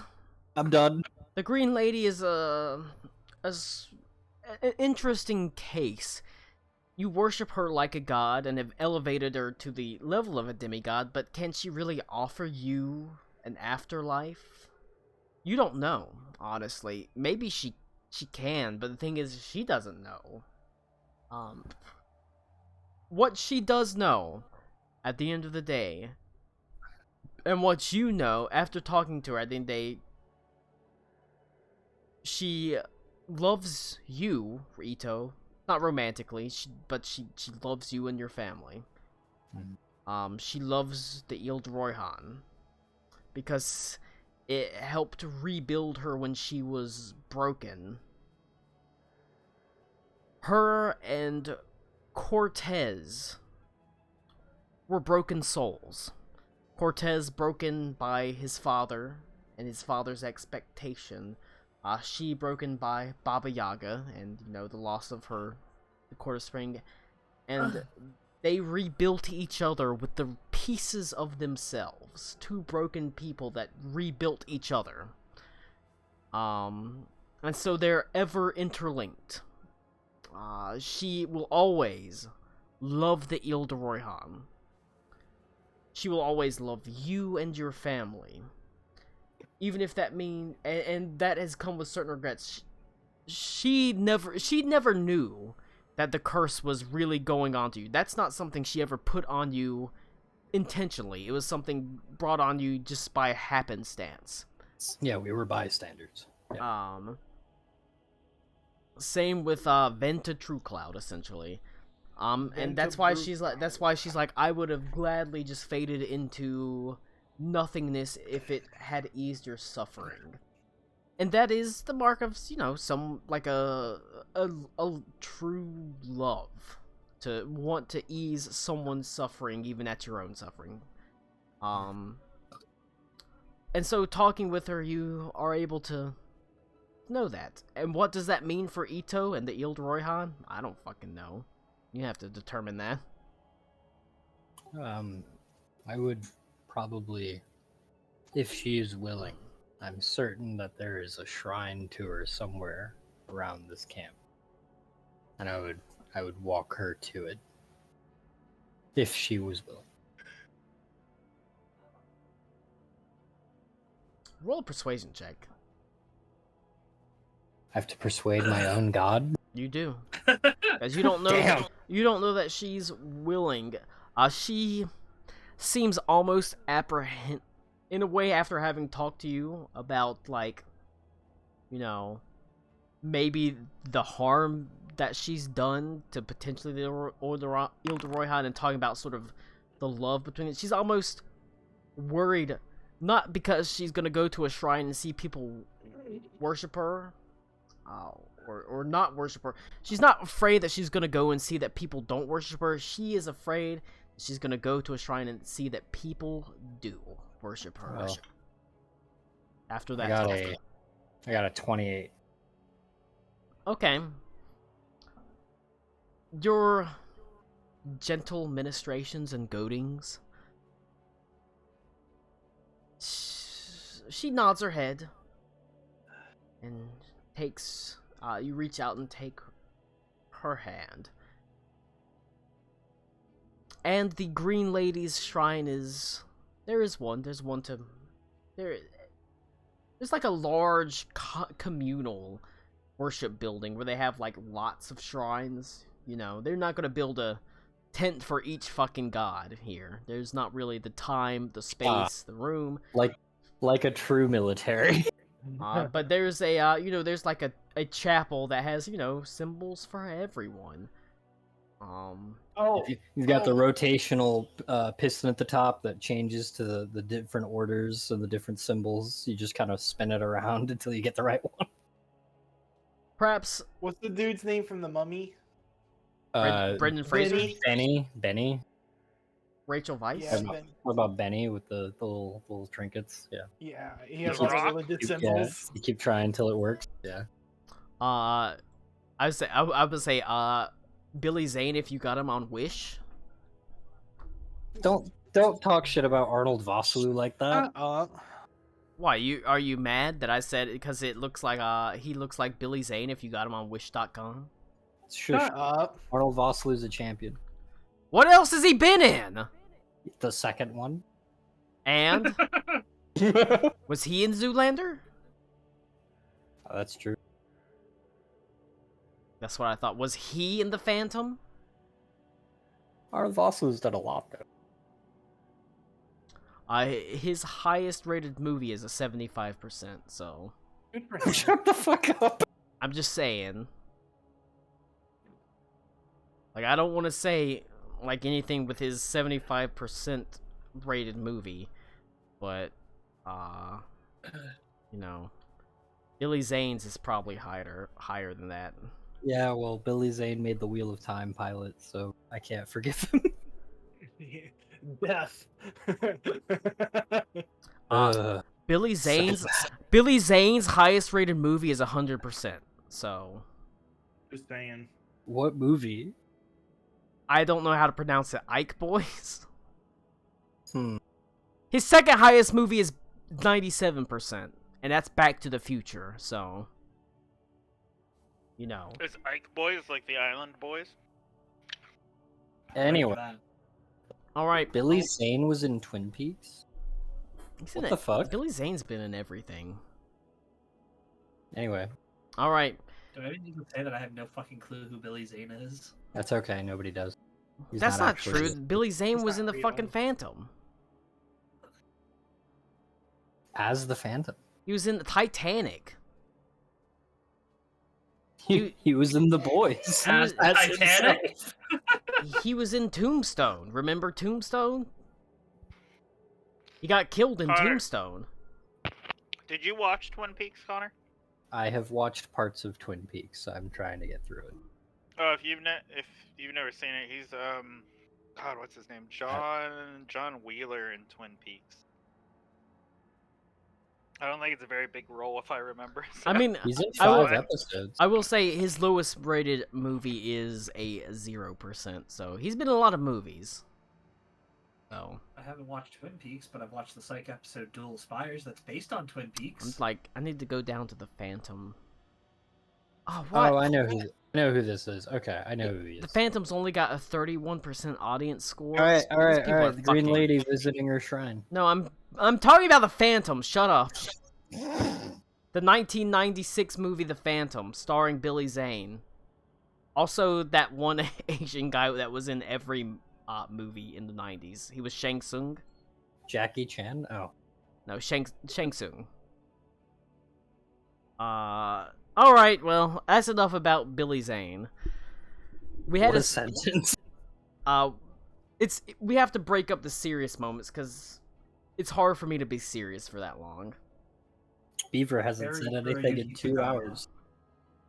Beaver can pipe up and say he wants to Right. do stuff in the camp because there are people that either he would I mean, know. there's really not a whole lot I can think of that I'd really like beyond just let's get it on with and fucking raid the goddamn hellscape. I don't know what I'm gonna do. You should go around and show everybody that you're attached to the Redeemer. They'll be real happy about that. I mean, I mean, I did get Hound of Ill-Omen, so I can summon a dog with Redeemer's hat now. that's a pretty sweet hat. Oh, It is okay. a The cool- Asian All guy right. you were talking about that played Shang Tsung was also in the Phantom. Yeah. The Anyway, like I said, they don't have like a church or individual tents. They just have like a communal worship place with many holy symbols arrayed around it. As you go to look for one of the Green Lady, like I said, the Green Lady is, in the grand scheme of things, not a major god. She is worshipped on the Ile de Royhan, much like, you wouldn't expect lots of people to be running around with, like, a symbol of the dragon turtle. Those are, members of the Weird Sea, like Gus. And the like. That's a very small population of people. But even so, there is still a marking for the Green Lady, a symbol for the Green Lady hanging in amongst the other symbols. There are members of the Ile de Royhan here that are fighting, that have left the island to join the cause. I would say the Green Lady is actually probably a larger deity than the dragon turtle or the kraken, because while the Ile de Royhan is small, they at least have consistent contact with Stalreich. The peoples of the Weird Sea do not. So there is a holy symbol to the Green Lady here. Whether people are worshiping it or not, you're not sure. There are people here that are praying, but like I said, it's communal. it's not like people go up and grab their particular pendant and take it, pat it to their chest. It's more just like I said, there's all the holy symbols around, and people come into this general area and they pray. There's a couple people here. Perhaps I don't know if it would be much to Ito's dismay, or if he just wouldn't care that there's not that many people here. There's maybe like a couple. He would understand. But anybody that looks, if there's anybody that I would recognize as being from my island, if I could, like, politely intrude upon their time here, I would Man, offer my thanks. That beer opening fucking came really through. It really did. Holy shit. That was awesome. I've had a lot of beers today. Good. Colin, you skipped lunch. It's okay. Order some food. I don't want to get fat like you sack of shit. Classic Colin. He's so zany. I think I'm just so desensitized to it at this point. I just smile. Whenever when he says it. whenever Cody says classic Colin, it's fucking true. I made a girl cry because she got a GED. Oh God, Colin. All right. Wasn't that the first time Connor met you? Was Yeah. that chick was running out of the Burger King? Yeah. Tell Tommy, it's funny. I'm not gonna tell it. I'll let Connor tell it. But the point is, Okay. I mean, shit. Connor's not here, is he? Got up and fucking did something. He just got up. Classic even- Connor. Classic Connor. Classic Connor. Connor. Oh, he's Connor. back. Mhm, Connor. mhm, Tell us mhm, the story mhm. about the first time you met Colin. What happened? the 16-year-old girl running out of the Burger King with tears in her eyes because Colin told her that she shouldn't drop out of high school. That's what fucking retards do. Damn. Wow. Don't drop out of God high damn, school. That's Colin. Fucking Put her ass stupid. on blast when I was here. That was the first word I heard spoken about Colin. You And then don't the drop first out of word high I school. spoke, the first word I heard spoken by Colin was, "What? She's a moron, obviously." You don't drop out of high school. It's the easiest job in the fucking world. It really is. And then he told me, "Oh, you're the new guy. Can you drop 10 to 1? You don't know what that is? Go over there and grab the meat that looks small like yours." Yeah. Alright, we are, there is a presence of the Green Lady here. I was at about 30 seconds of meeting Colin right there. That entire event. The thing is, That's wonderful. if you ask about it or talk to anyone about it, there's the main reason for the Green Lady symbol is there are some members of the Ildoroyhan symbol, but also at the end of the day, I mean, Adelindra met her. Adelindra bears a weapon that was given to her. And so Adelindra is a worshiper of the Green Lady. As much as she worships any god. She's, like I said, she's always been more of a, for a time, you know, when she, in her youth, she was basically non-denominational. It's not that she didn't believe that there were gods, she didn't really care about any of the gods. Sure. Ito did that too, so. Makes sense. But she, much I guess maybe to an extent like Ito, she wound up on the Green Lady. Although Ito's was probably pressure from his family, hers was because she literally met her. But there is a presence for both, a small presence of worshippers of both Ildoroyhan that sort of have traveled from the Ildoroyhan to fight, and people that really look up to Adelindra because she's a pretty good role model. She's a bit abrasive, obviously, but she's a very strong, very competent person. And that, you know, that sort of thing attracts admirers. They have sort of taken to following the Green Lady as well, because she does, at the end of the day.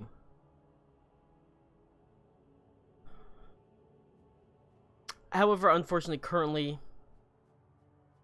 Actually, fuck it. Adlindra is here. Alright, she's here. I would say because she's. I have to put her somewhere.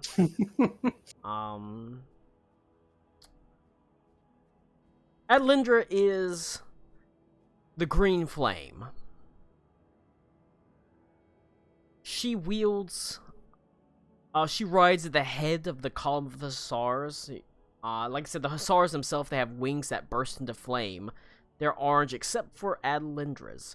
Hers are green, and there is there's fire that comes from her spear. That is a green as well. That was, rather fun and impressive build-up on myself for Connor's character, whenever you came to that. Real good. And she still holds that faith in her heart. She still holds that weapon by her side. She still holds those wings on her back. And so as a result, she still holds that faith in her heart. And she does worship the Green Lady to an extent. And so you find her in the tent devoted to devotion. But she looks like she's the only one here that actually worships the Green Lady. Currently. Like I said, it's not exactly jam-packed full. Sure.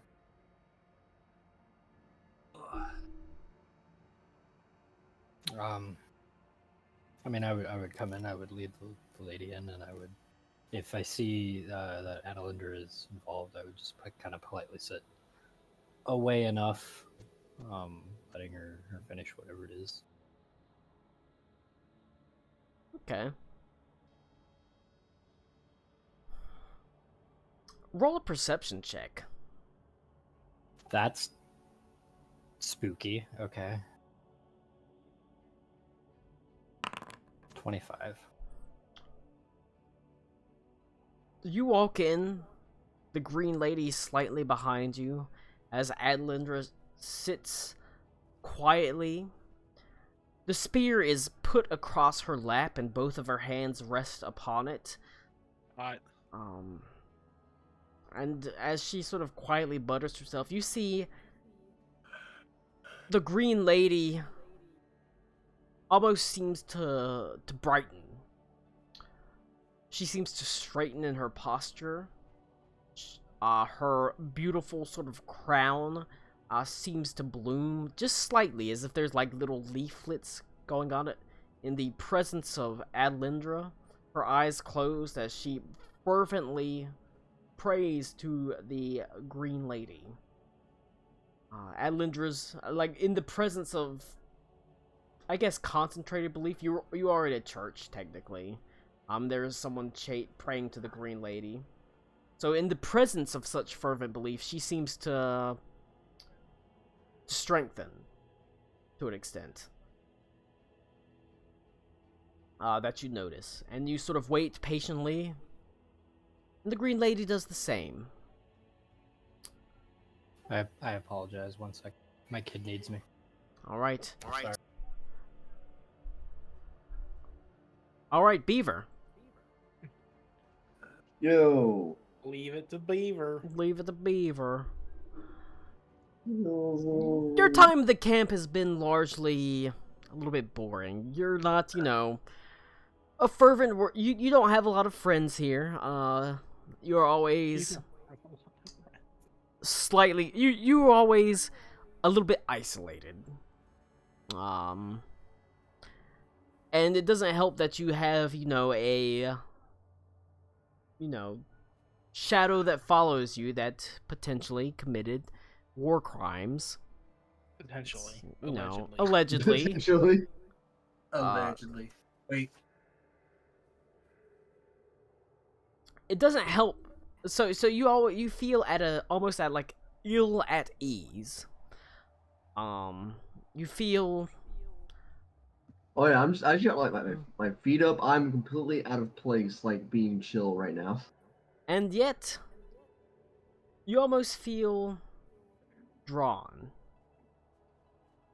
You feel drawn to the tent of worship as you walk into it and see there are symbols to worshippers of every god, and you recognize the unblinking eye, as there are people within this camp that do worship Vecna. Oh my god. Ooh. Is that allowed? Is Ooh. that allowed? All worship, This is what he's been pushing It's for. about, Okay. it's about All- to become swiftly not allowed. all gods are allowed to be worshipped as long as you are worshiping them within reason. You can worship Vecna, but if you try to murder someone, you're going to be in trouble. Right. That being said, you can still worship Vecna, especially considering you are in amongst an army that is killing people, and sending souls to the afterlife. There are people here that are killing people, and as a small subset of the people might really enjoy that. As like This is based as fuck. like I mean, there might war does attract some fucked up people. It really does. there might very well be worshippers of Vecna that have joined this army specifically because they have the opportunity to kill Raiders of Black Everfrost, and Raiders of Black Everfrost do have souls. They are still people. Don't forget to do it with impunity. And so, you know, it very well could have attracted the attention of them.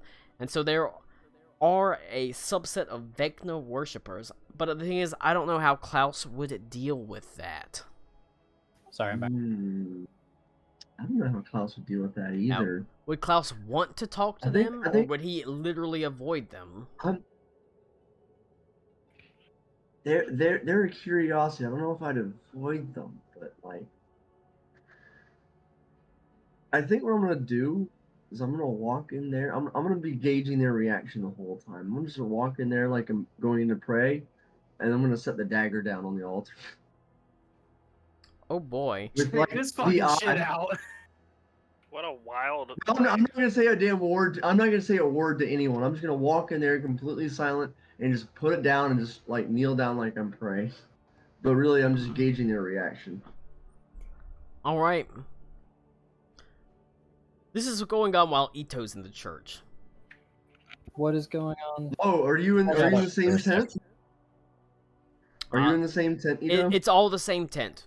There's only a single worship Fuck tent. It's a yeah. large tent where there are many holy symbols. So while you're talking to the Green What's going Lady, on? Klaus comes in. Like I said, one of these symbols, amongst the many holy symbols, there is a symbol to Vecna. Because symbols of worshippers of Vecna are drawn to fight because they have the opportunity to kill people with impunity. The Raiders of Black Everfrost, they have souls. They are people. And so Vecna worshippers have been given the opportunity to basically be, you know, mandated and allowed to go kill people. And so the army has attracted a certain small number of Vecna worshippers as well. And so as you're, you know, standing there talking with the Green Lady Adelindra, like Klaus comes in and he just whips it out, you know, Yeah. whips out the dagger with the eye on it, as well as his hand, because he still has one eye in one hand. And it, Oh no, that one should still be wrapped up at this point. okay, That you one don't should still be whip wrapped that up. you don't whip that one out.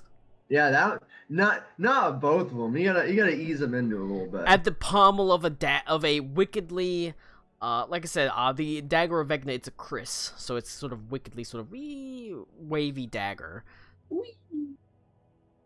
The eye blinks as you set it down in front of a small worshiper, a sort of small group of Vecna's worshippers. I have to roll a religion check for them. Oh boy. They rolled a 4 plus Nice 6, dagger, 10. bro. They say, wow, that's a neat dagger. Hi, Sandra. Everybody wave. Wave, Lou. Sandra. Wave, goddammit. Connor, how's her Connor, piano? tell her I'm waving. How's her, Everyone. Connor, tell her I'm waving. how's her piano lessons going? She has stopped practicing. I That's want to ask cringe. how your piano's been going. Did you have you ever told her that I'm a I have been practicing music for well over a decade now, so I can tell you the most important thing about learning an instrument is literally practice. Yep. It is the most important thing by a lot. Yeah, she's kind of stopped practicing. She's still going to her lessons. She's trying to learn how to do the entertainer now, or at least I think a simplified version of it. Like ragtime stuff. Yeah. Yeah. That's an interesting thing, because like I said, I'm not a piano player. I I have a piano to frame out chords, but I don't play piano, so it's an interesting left hand right hand separation, because the left hand is playing the bump bump bump bump bump bump bump bump bump bump. It's playing the, I think it's a root and a fifth, or a root in an octave. I don't know exactly Sure. what the entertainer plays. I think it's a root in an octave. Bum bum bum bum bum bum bum bum. While the right hand is playing We've sidetracked Colin into music. Yeah. There's no escape. I think like I said, I think the entertainer is, like I said, it's a ragtime, but the left hand's playing a root, just the root in the octave, or the root in the fifth. I don't know, because like I said, I've never played it before. I've never even played on guitar before, but I got sidetracked. That's okay. She's we're trying to get her back into practice. I mean, She's definitely, like, it's okay to have practice that waxes and wanes, you know.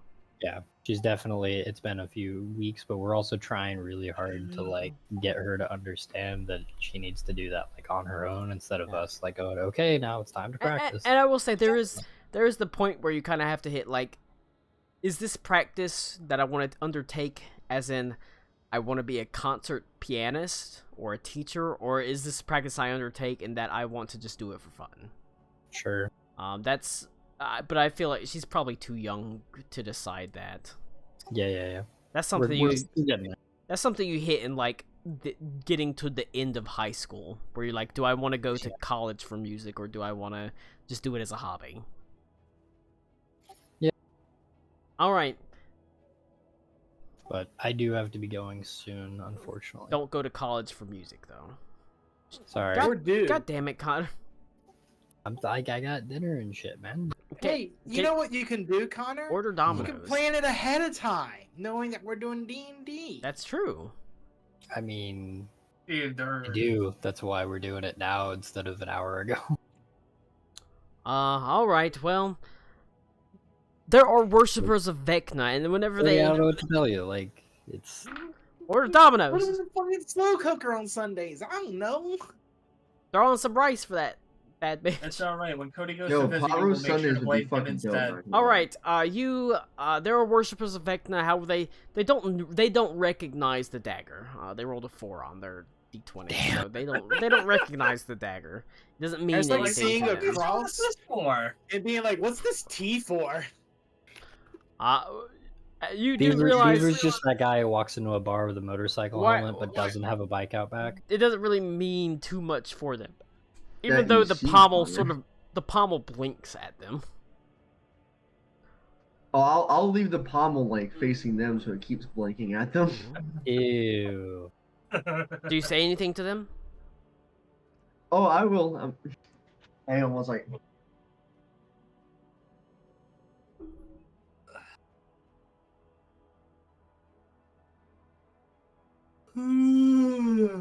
Okay. I bought a 15-pack of Blue Moons yesterday. I drank all. Wait, I'm God sorry. damn, Did you in 2 say a days? 15 pack? They sell them in 15. I've drank most of them. What the hell is a 15 They sell them pack? in 15 packs. I think- I Why? think a Cody goes to 15 pack 5. is when you buy a 16 pack and then drink one on the way home. Is it just a 12 pack of cans with 3 extra? Yeah. What It's the fuck? because I was looking at, they sell them in bottles of 12 fluent ounces and cans of 12 fluent ounces, but the 15 12 fluent ounces is cheaper than the fucking bottles of 12. Colin doing alcohol math. Counting with Colin. And it's also easier to throw the cans away. All right. What do you do, Beaver? They don't notice you. They don't pay any attention to you. You Alright. place it down, but like I Yeah, said, I'm gonna set it down. I'm gonna leave it like blinking towards him. I'm like, this, much like everything else in here, is a symbol. This one is a symbol of pain. this is Much like, like other like articles some of faith, it is a s- tool to be used. V for Vendetta shit. Ah, yeah. Absolutely. Okay, Dude, roll It a, was- pain is a tool to be used. roll a I would persuasion maneuver check. so that I can stand in between the lady and Adelindra. You do, Dog. unfortunately, the What- Redeemer was what not, check?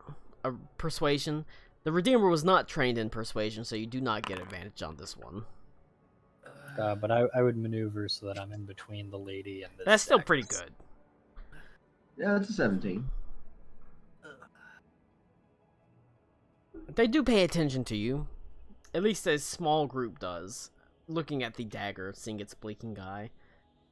As you speak to them, they see the somewhat terrifying shadow that extends behind you. As a couple of them realize that that's a shadow in this lighting that should not really exist in the way it does. I would say, almost like an intimidating shadow, as there is a handful that sort of listens to you and sort of nods their head and says, "We are ever subjects to Vecna." I'm sure you are, but You are their The thing about- prophet.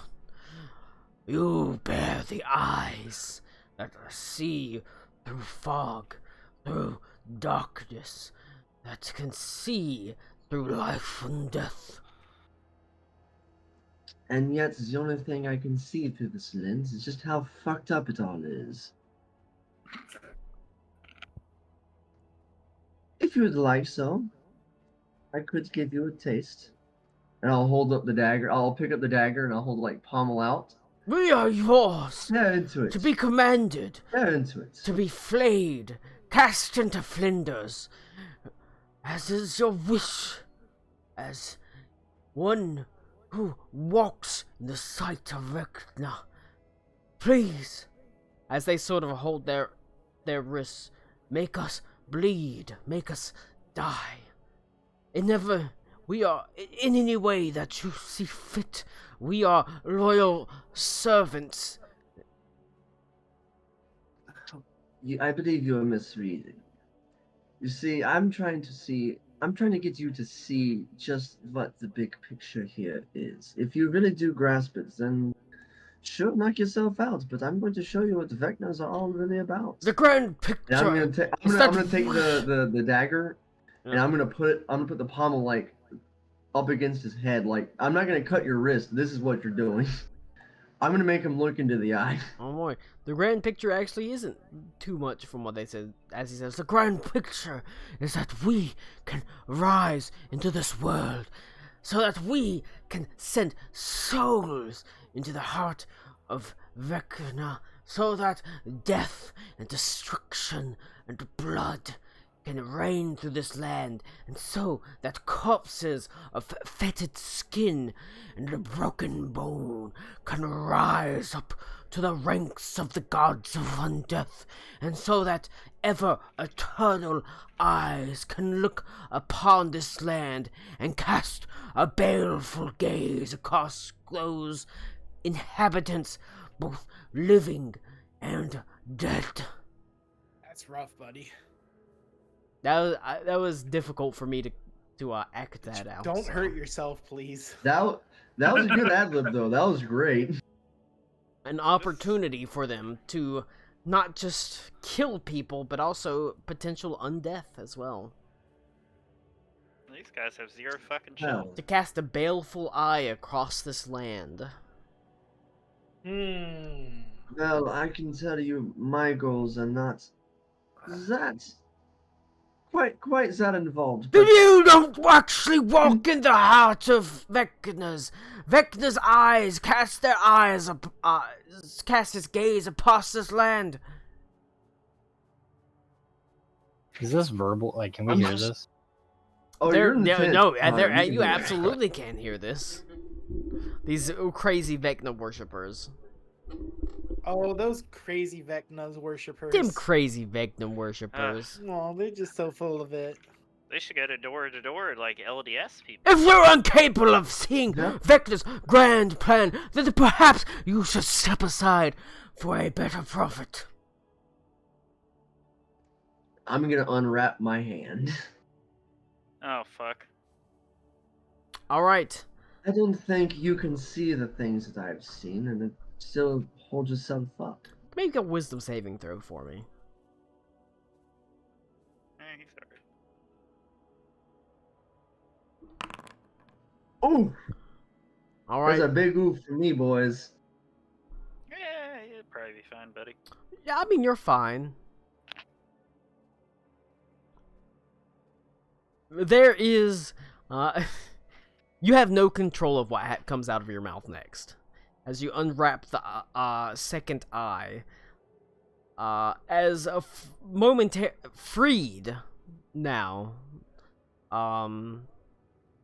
hissing whispers come out your mouth, like many voices on top of yourself. Specifically, it is the sound of every dead person that Vecna has ever taken over. So it's like, imagine like a whisper layered on top of whisper layered on top of a whisper. Magnify that by several million times. As a hissing echo good. comes out. You stand in the veil! Rewind that. Rewind that. Roll him back. Mulligan, take two. Mulligan it. And action. You stand beneath the baleful eye, each of you in turn doing your duty to the god of death. Each soul of these people, not only enemy but ally as well, can be sent to my darkened realm. You walk in my continents. You do my bidding. The people that you send forth find themselves in a realm of darkness, of decay, of death.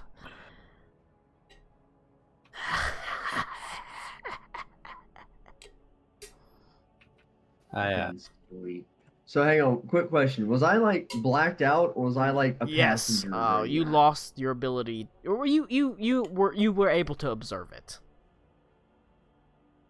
Okay, so I am aware that just happened. You walk the countenance of Vecna, and you do his dark decrees.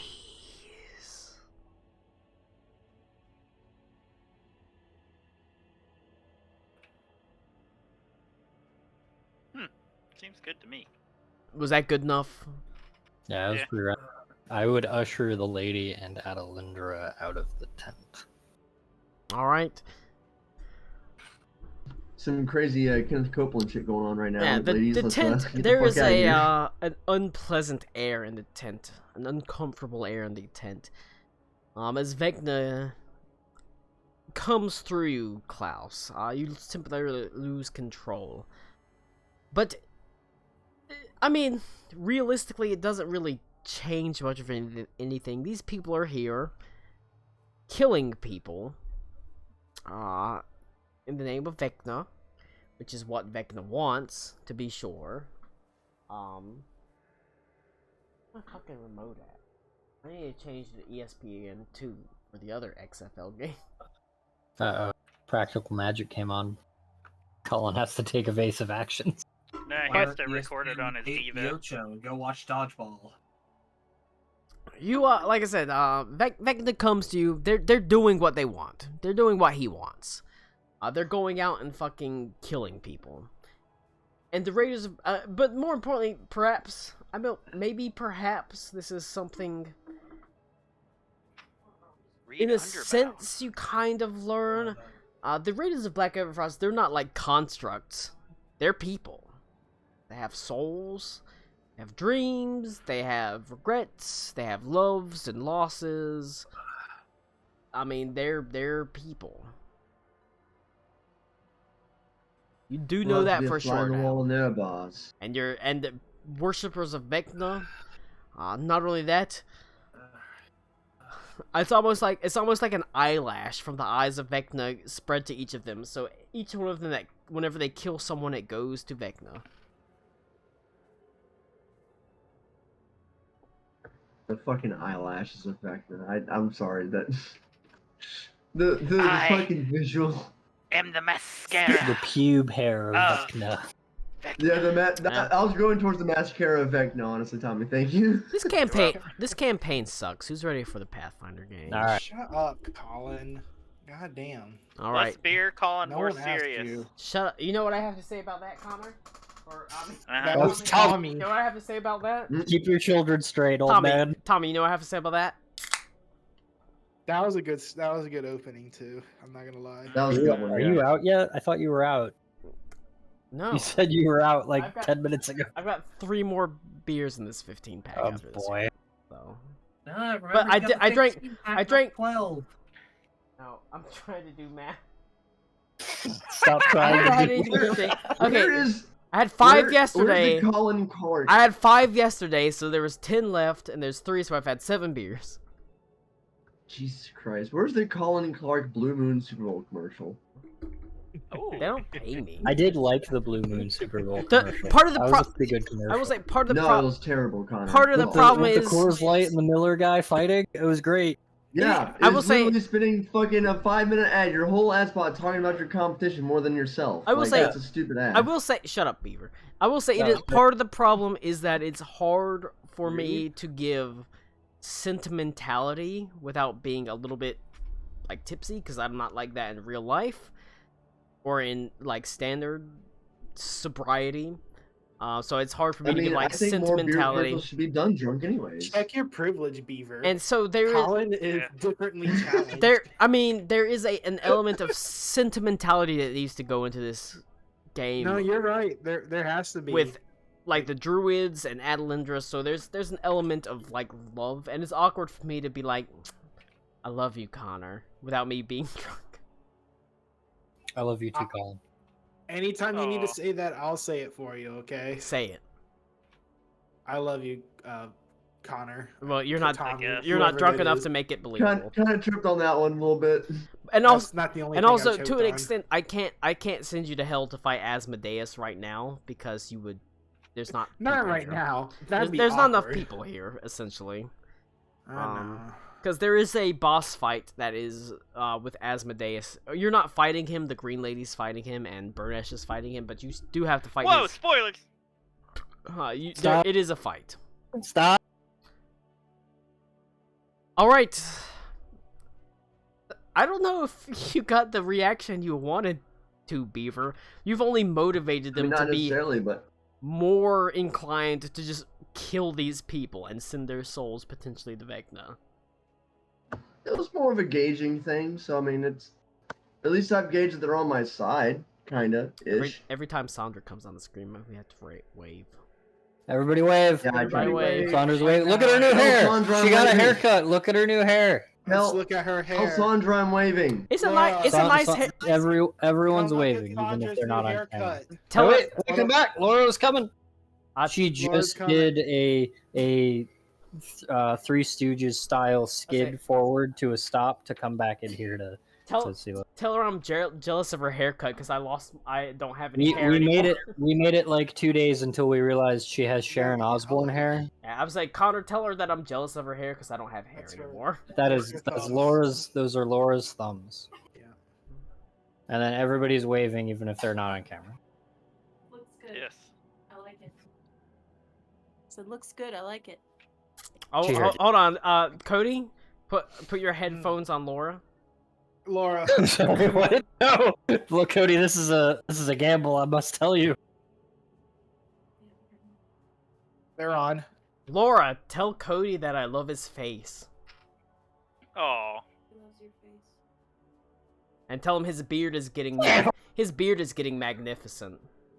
It is pretty magnificent. It's a magnificent beard. I'm proud of you, Cody. It's a beard. He's proud of you. That's all I'm I gonna have to steal say. Cody's How are beard. you doing, Laura? How are you doing? Oh. I'm okay. That's good to hear. I want to Address. leave. We're gonna be playing a. It's basically dollar store Stardew Valley. We're gonna be. So she finished Stardew Valley so she can play more Stardew Valley. Laura, we're going to be playing a Pathfinder Second Edition Jesus game. Christ! If you ever wanted to Yeah. join, you'd be welcome to play. I'm not a particularly apt or proficient game master / dungeon master, but if you wanted to play, you would be welcome to play. Just putting it out. But I'm Just not putting it out. like, Have a nice day. Laura looked at the book for Pathfinder and she went, "That's a cool game. I'll never play." Yep. Well, we offered her the I gave her the offer if she ever wanted to play Pathfinder. You offered the Pathfussy and she said no, thank you. I don't like that. Put it back. All right. Truly amazing. Let's see. Who all are we going around? I have to go through people in the camp that would be here because technically, kind of everyone's around here. Who the hell? No. What's his name? Yandar's or Yanduin's not here, right? don't think. No, he's No. on the Ildoroyhan. That's right. Like I said, he has to because, like I said, he has Janice and Mildred. They have our family union. They're keeping safe. They're on that Ildoroyhan. So that's Beaver and his Vecna stuff. I don't know if that went exactly how you wanted to, Beaver, but you Beaver got to do something. That was what he was bitching I mean, about. you've It wasn't exactly what I wanted to happen, but I got something out you of have it. very That's well not you have what I very went well for it for. motivated the handful of Vecna worshippers to a fervor. I like to imagine that's probably what Beaver would say after having sex with a woman right now. Beaver doesn't have sex with women. I'm the only person Exactly. he sleeps with. That's Yeah. not what I expected or wanted, but at least I did get something out of it, I guess. Me and I Beaver, mean, not gonna It lie, didn't I was go trying to according to vibe before plan, I but figured it out I went. was gay. me and Beaver are gay lovers. I make fun of the left side of his body. It didn't go according to plan, but it sure as hell happened. Yep, Shit. that's what we do here. We roll the punches. I say Beaver can't. I'll even wrap it up for you, Colin.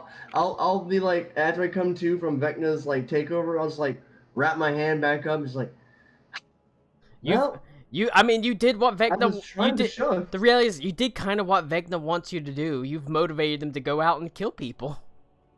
Yeah. Oh, puppy. Why does that dog seem I'm so gonna take scared? the dagger off the altar. He I'm doesn't- gonna he's take not the fat. dagger off That's the where he altar. sit. That's his spot. How old is that dog? That dog looks like 2 years old. He is about to. Yeah, this looks like a young dog. He is a That is baby. a puppy ass dog. Let me see if I can get Gracie in here by just. I have a serious question, Yep. Connor. Mhm. While I'm there on that Sunday, are we playing D&D? You know, my wife has asked that question as well. I'm gonna say no. Probably not. Probably not. All We're right, already doing a I lot. think Laura would kill us. if All we right, did, so. shut your ball holes. Can't wait for us to go to hell and then go to for you to come here. Shut your ball holes. We gotta get through the talking Why my ball holes? because your mouth Because is the short hole holes that you doesn't put roll balls tongue in. well. Look, I'm looking.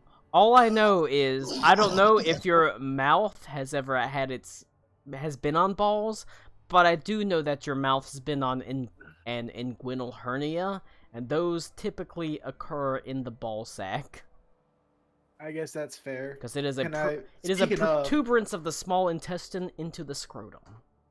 Can I put my balls in your jaws? I mean, Balls in your jaws. I mean, Cody, you're a very handsome man, so What's Burnesh No. doing? So the answer to that is nah. Burnesh has been walking around camp. He doesn't matter. He's an NPC. Burnesh is just pacing. I mean, back he's. and I mean, Burnesh is an NPC. He's there to help you.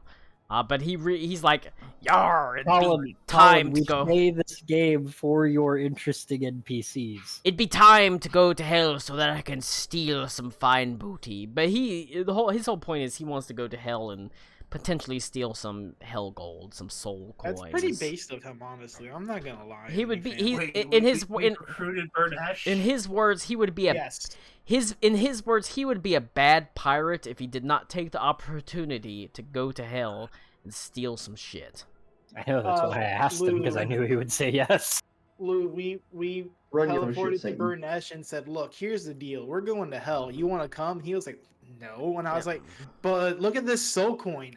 Cool. Show him the soul coin." Burnesh went, "God damn, I'm going with you now." He Burnesh basically told him, hey, you could probably, like, find some loot in hell. And he was like, loot in hell, you say? Yeah, Burnesh's idea was like literally, it's stupid to go to hell, but I would be a bad pirate if I did not go to hell and try to steal some shit. You It's might be stupid the to go to worst hell. pirate I've ever heard of. It's You stupid have to go heard to of- hell, but I've never claimed to be smart.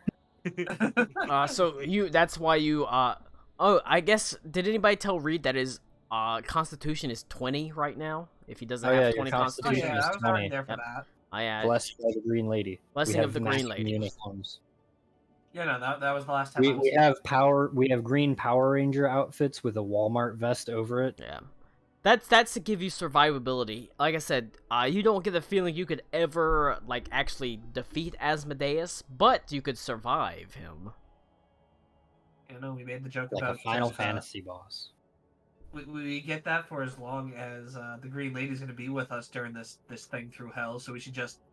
That's when leave everyone Venta says. there That's when and everyone fight says. the final That's when battle. everyone says, "Ha ha ha! We've got an empty airship slot, so Green Lady, come on board." I would not allow that. You should allow it. No, You're no. a coward if you don't. Everyone getting 20 Constitution is overpowered. If it was permanent. All right. I might die. Within the camp, like I said, we went through the Druids to an extent. Like I said, we'll roll back around to Karakwa because you have to deal with Lyra and Lucia. There was the Green Adelindra and the Green Lady. There was some Vecna worshippers. Not a lot of monks actually. Unfortunately for you, Lou. Why is Actually, did I get any vibes off of those guys, those Vecna worshippers? They were Onyx Serpents. No. No, they weren't. They were just okay. No. The thing. They wouldn't have made it out of 10 if they were Onyx The Serpents. thing about the Onyx Serpents is they don't necessarily worship Vecna. They just had a relic of it. Not Yeah, a lot, they were just but violent there's dickheads not a with lot names of There's a surprisingly few amount of monks. I will say, Reed, you suspect that probably the monk monasteries, because they're isolated and small, they were talking about how the fact that like out of the way people might have tried to like hole up. Your monastery probably, since like I said, your monastery's out in the middle of fucking nowhere. There's a good chance they try to like just hole up. Because even an army as extensive as the Black Everfrost army, they can't fucking be everywhere. So chances are they're like chances are the reality is your monastery is just trying to stay warm and have That was enough weird. food. They're probably not under like an attack of any sort because they're so out of the way. It is in a place of importance for them to. Yeah, attack. it's not really that important for them. They're hitting like the city centers. That being said, and it's not really even close to the time where you would expect Korra to be there because she's supposed to be there in April. Is April the month or another character that we forgot about? April Oh, is the shit, month. It is an A name. April is when they agreed to meet up at the monastery. April is I when was you being agreed to funny. meet up at the monastery. You don't know if they'll meet up Because of all the exactly in names. April. They could arrive there earlier or anything, but that's the agreed upon date is in April. TLDR reads on a time crunch. We got to get this prophecy shit done. It is Reed's got pussy waiting for him. yeah, it is currently well into the heart of December.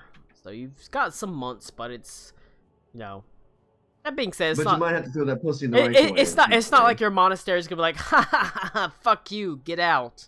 So Look, sometimes you just have to reheat that shit and call it done, okay? all right. I hate So everyone else. I will say, unfortunately, there's not a lot. There's not a lot for Reed. That's fine. Freaking tired today. anyway. Reed could make friends right now if he wished. You could recruit some people if you see anyone particularly apt to be monks. You could probably more be Recruit UC. checking out any training regimens and overseeing Okay, that sort of thing.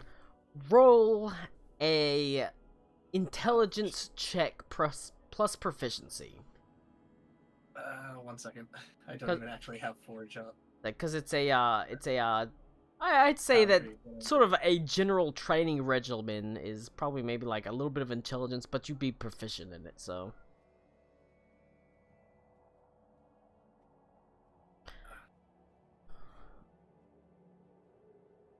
Cody. What's up? I'm like twitching here because I gotta pee really fucking bad. Go pee. Go pee then, Stinky. Okay. I gotta do that while I figure out why Use one of why it's the not, Blue my Moon Foundry's bottles. not loading. Yeah, you've got a lot Use of. a can. You've got plenty. You don't Just work swap for them. Amazon. You don't work for Amazon. Colin, go pee. Oh shit, Oh. that's a good point, Beaver. He doesn't work for Amazon. That's something all of us need to hear, is we don't work for Amazon. At least I don't work for Amazon. True.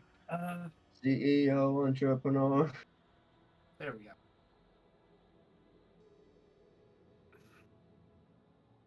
Fellas, I gotta say, I'm not feeling too great right now. Cody has The COVID itis. too. The itis. We did get chow tai for lunch. No, I just felt like Oh, I had no. the crud this morning, and it's just Yeah. feeling it hasn't really gotten better throughout the day. I might not go My work tomorrow. proficiency 4 or 5 right now. It's fine. Yeah, he needs to go to Oh no, work. 6. Nah, the whole thing with school right now is if you don't feel good, don't come in. Yeah, Woohoo! they I took mean- away. Crap. So they took away our COVID pay. For Yeah. if we got COVID at Lowe's. Uh, And it says on the thing that if you were out for more than 3 days, that you should seek using like sick days or possibly a leave of absence if you have long COVID.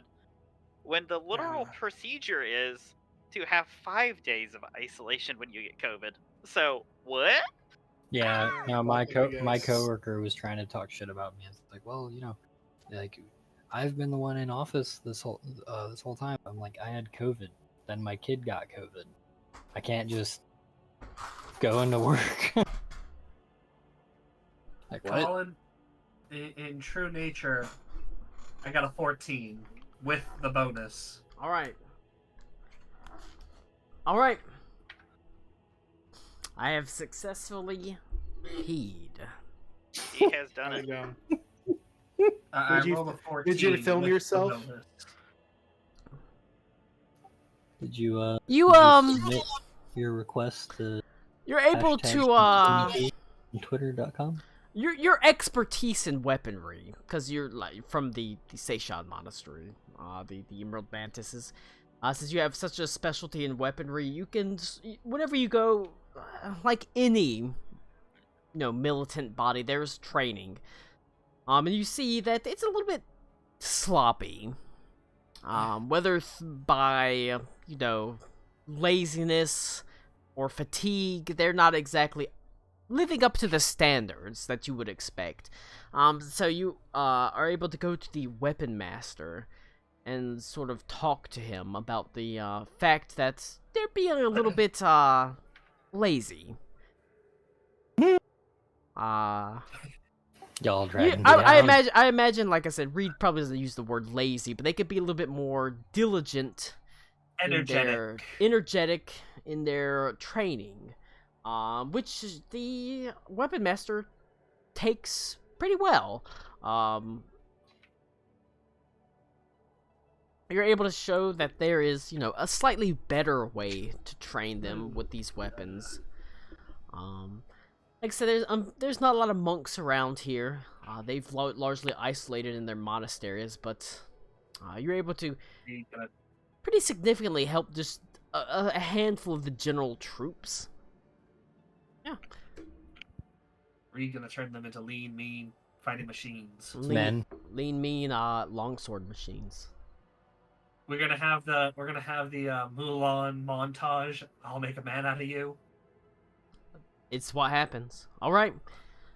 But I mean, that's what you do. You do help them. They'll get a nice little bonus against fighting the hordes of Black Everfrost. All right. Now, things that have to be done, or I'm too drunk to play anymore. That's a wonderful way to put it. Karakwa.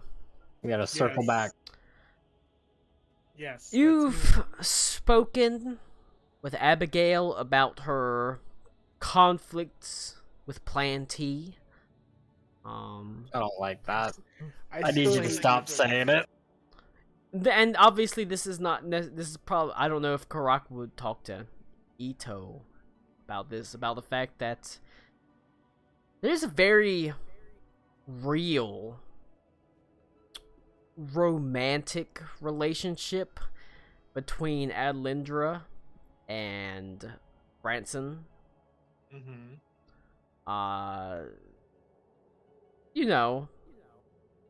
Yeah. Let's be real. Adlindra she's always fucked. She fucks.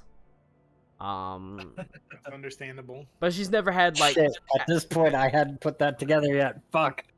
but Adlindra's never had a like romantic relationship outside of Ito. That's sad. That's the reality, but she seems like she has a romantic relationship with Branson.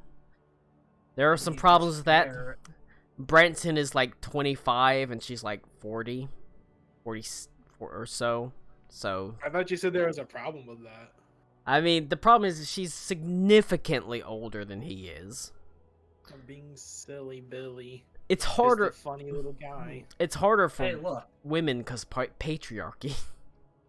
Leonardo DiCaprio can make it work, so can she. Aw. So there's this weird like. Look, if Helen Mirren wants to get with me so we can make that normal, I'm down. Yeah. There's this sort of weird feeling. Like I said, Branson is her first like romantic relationship since Ito, because it seems like ever since they've hooked up, from what you can tell from Abigail, they've been pretty exclusive. They're also Branson and Adlindra are like the same or sides of a different coin. They're the same side. They're different sides of the same coin. Adlindra is very dour and serious. Branson is very jovial and sort of happy. So it's weird in a way.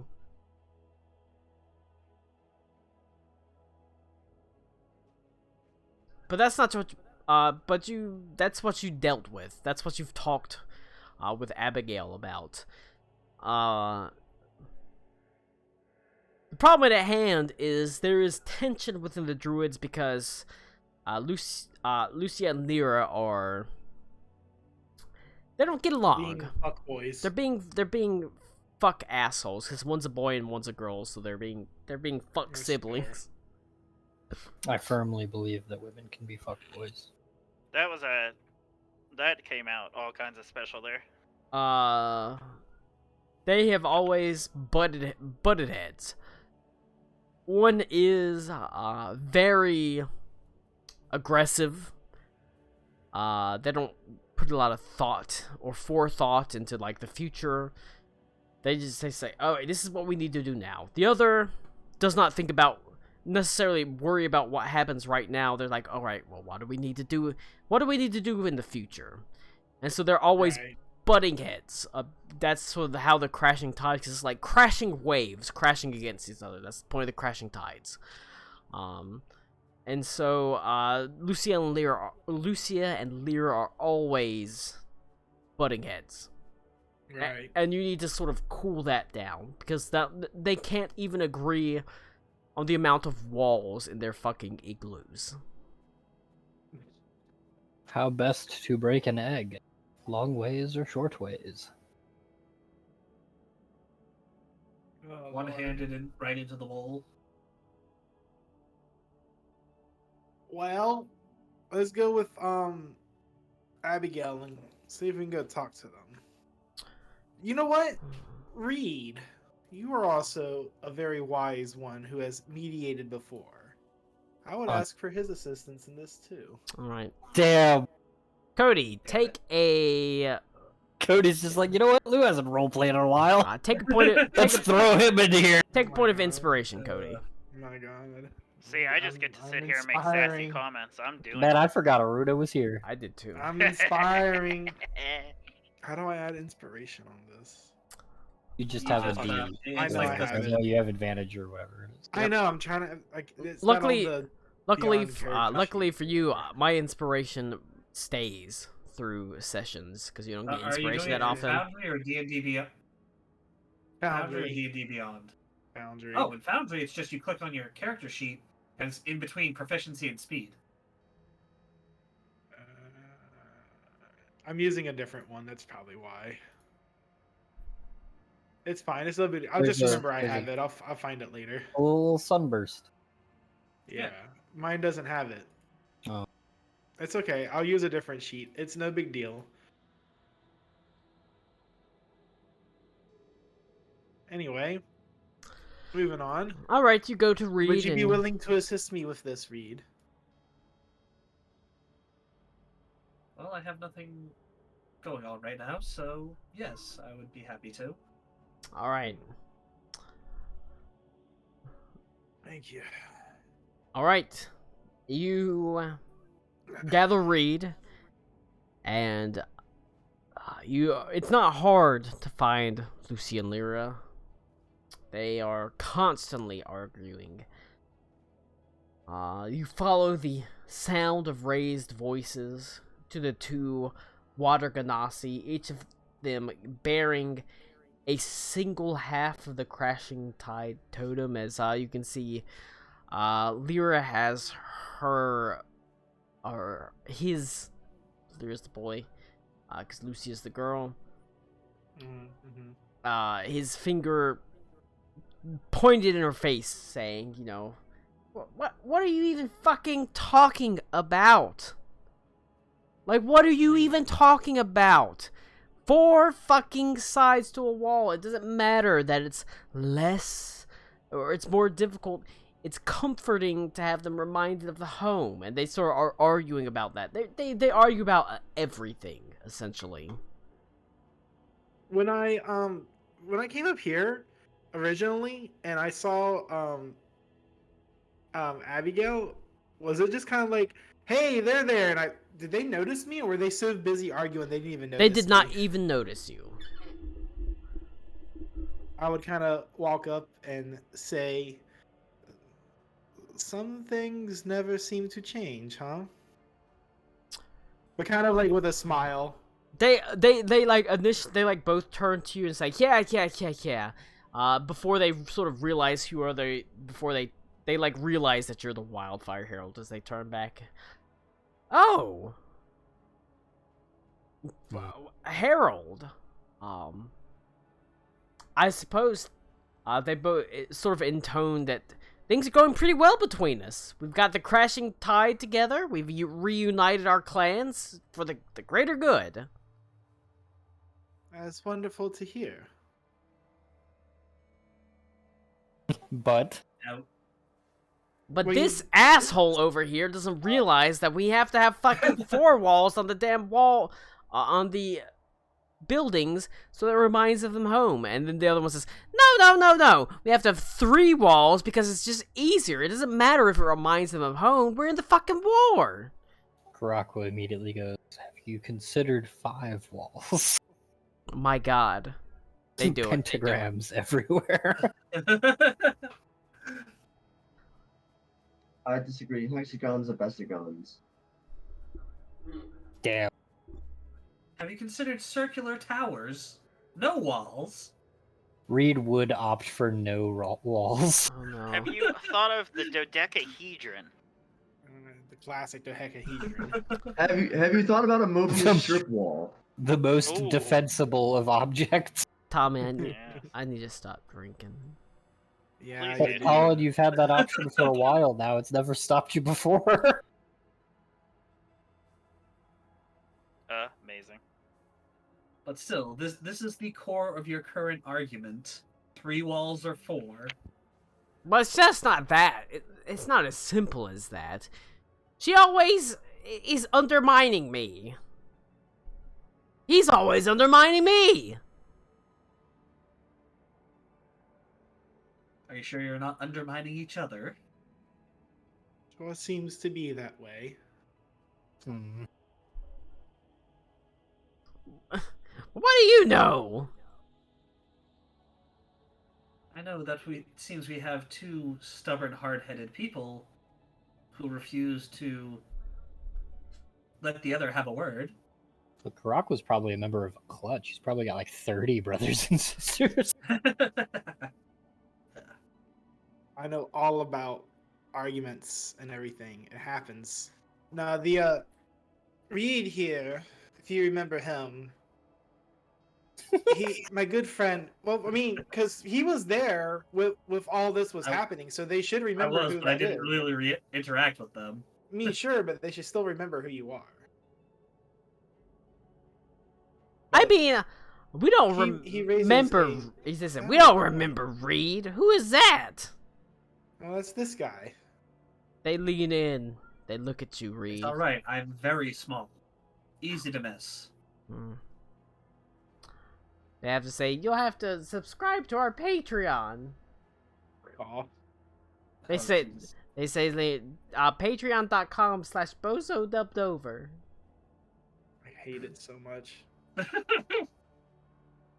Oh, I was muted, but I let out a really, really heavy. Shut up, Wanted Tommy. to specify. You're not here right now. That's true. You're a teleport mule. Yeah, basically. Look, What is my purpose? You teleport people. My god. look. I'm just saying, if we're gonna be out here, we might as well remind people of home. And the other one says, no. While we're out here, we might as well have people. We might as well do it efficiently. It's a war camp. Have you considered asking what people would want? Why would we listen to what other people want? We only care about what we want. I think that's the issue here. Roll a persuasion I check. kind of with it. like motion to them as like, and I kind of like look around as like all the people just kind of like who listen in are like awkwardly gawking at everything as it as roll like you a said. persuasion check with advantage because Reed is Oh my helping God. you. Reed is helping me. A persuasion, you say? Yep, Hang on. How is Reed helping? because he went there to talk to them as well. Oh. Yes. He made a valid point. The circular tower would be more defensible, but beyond that, I rolled a 17 with advantage. There are some arguments still between the two of them, but between you and Reed, you kind of quell the main. You like distill their arguments down to the main point. Each of them is worried about like the general good of the troops and the druids, and so you were able to convince them to just ask what they want. To realize that part of leading a clan is not just like what you want, but just kind of get an idea of what everybody wants. And Right. so If you say the greater good, but you have no input from what others want, then you don't know what the greater good is realistically, or what they think the greater good is. And to be fair, the druids, by and large, or at least the Crashing Tide druids, are like, we don't really care if it's three walls or 4 walls. 3 walls is fine. We don't really care.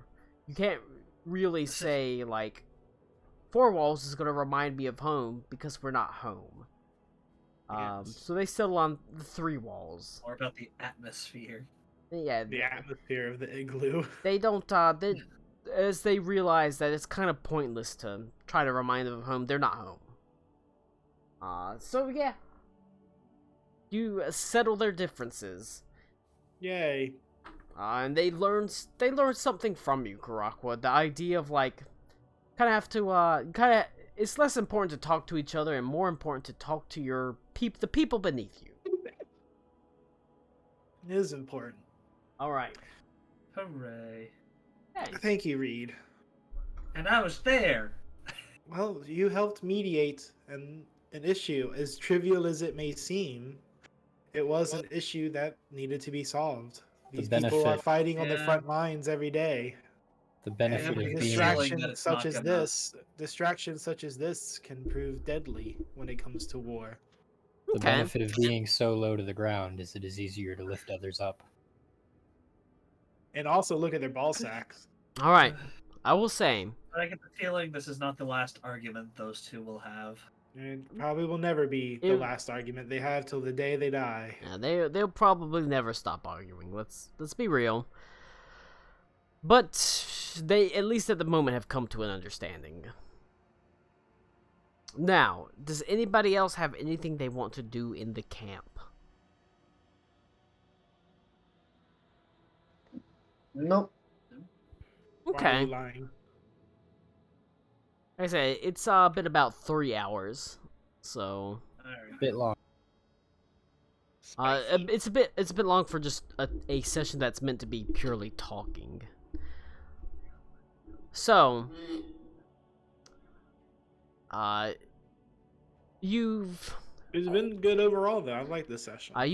you have quelled, like I said, the problems that exist within the army, because it's not a unified army. It is a assortment of disparate forces that have come Ragtag. together.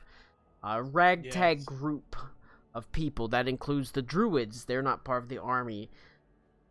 It's the standard infantry, which Joseph Smoke is part of. It is the Flaming Hussars, which Adelindra leads, and she is the head of the entirety of the army. You have done work to quell the differences between them, so that they are better able to resist the incursions of the King of Black Everfrost.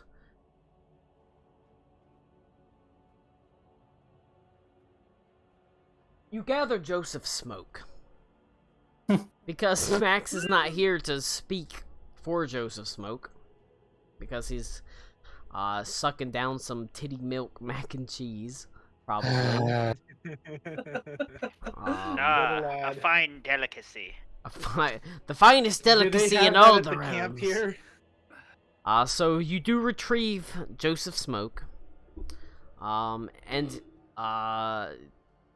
are able to, if there's anything anybody else wants to do or talk to in the camp, it's time.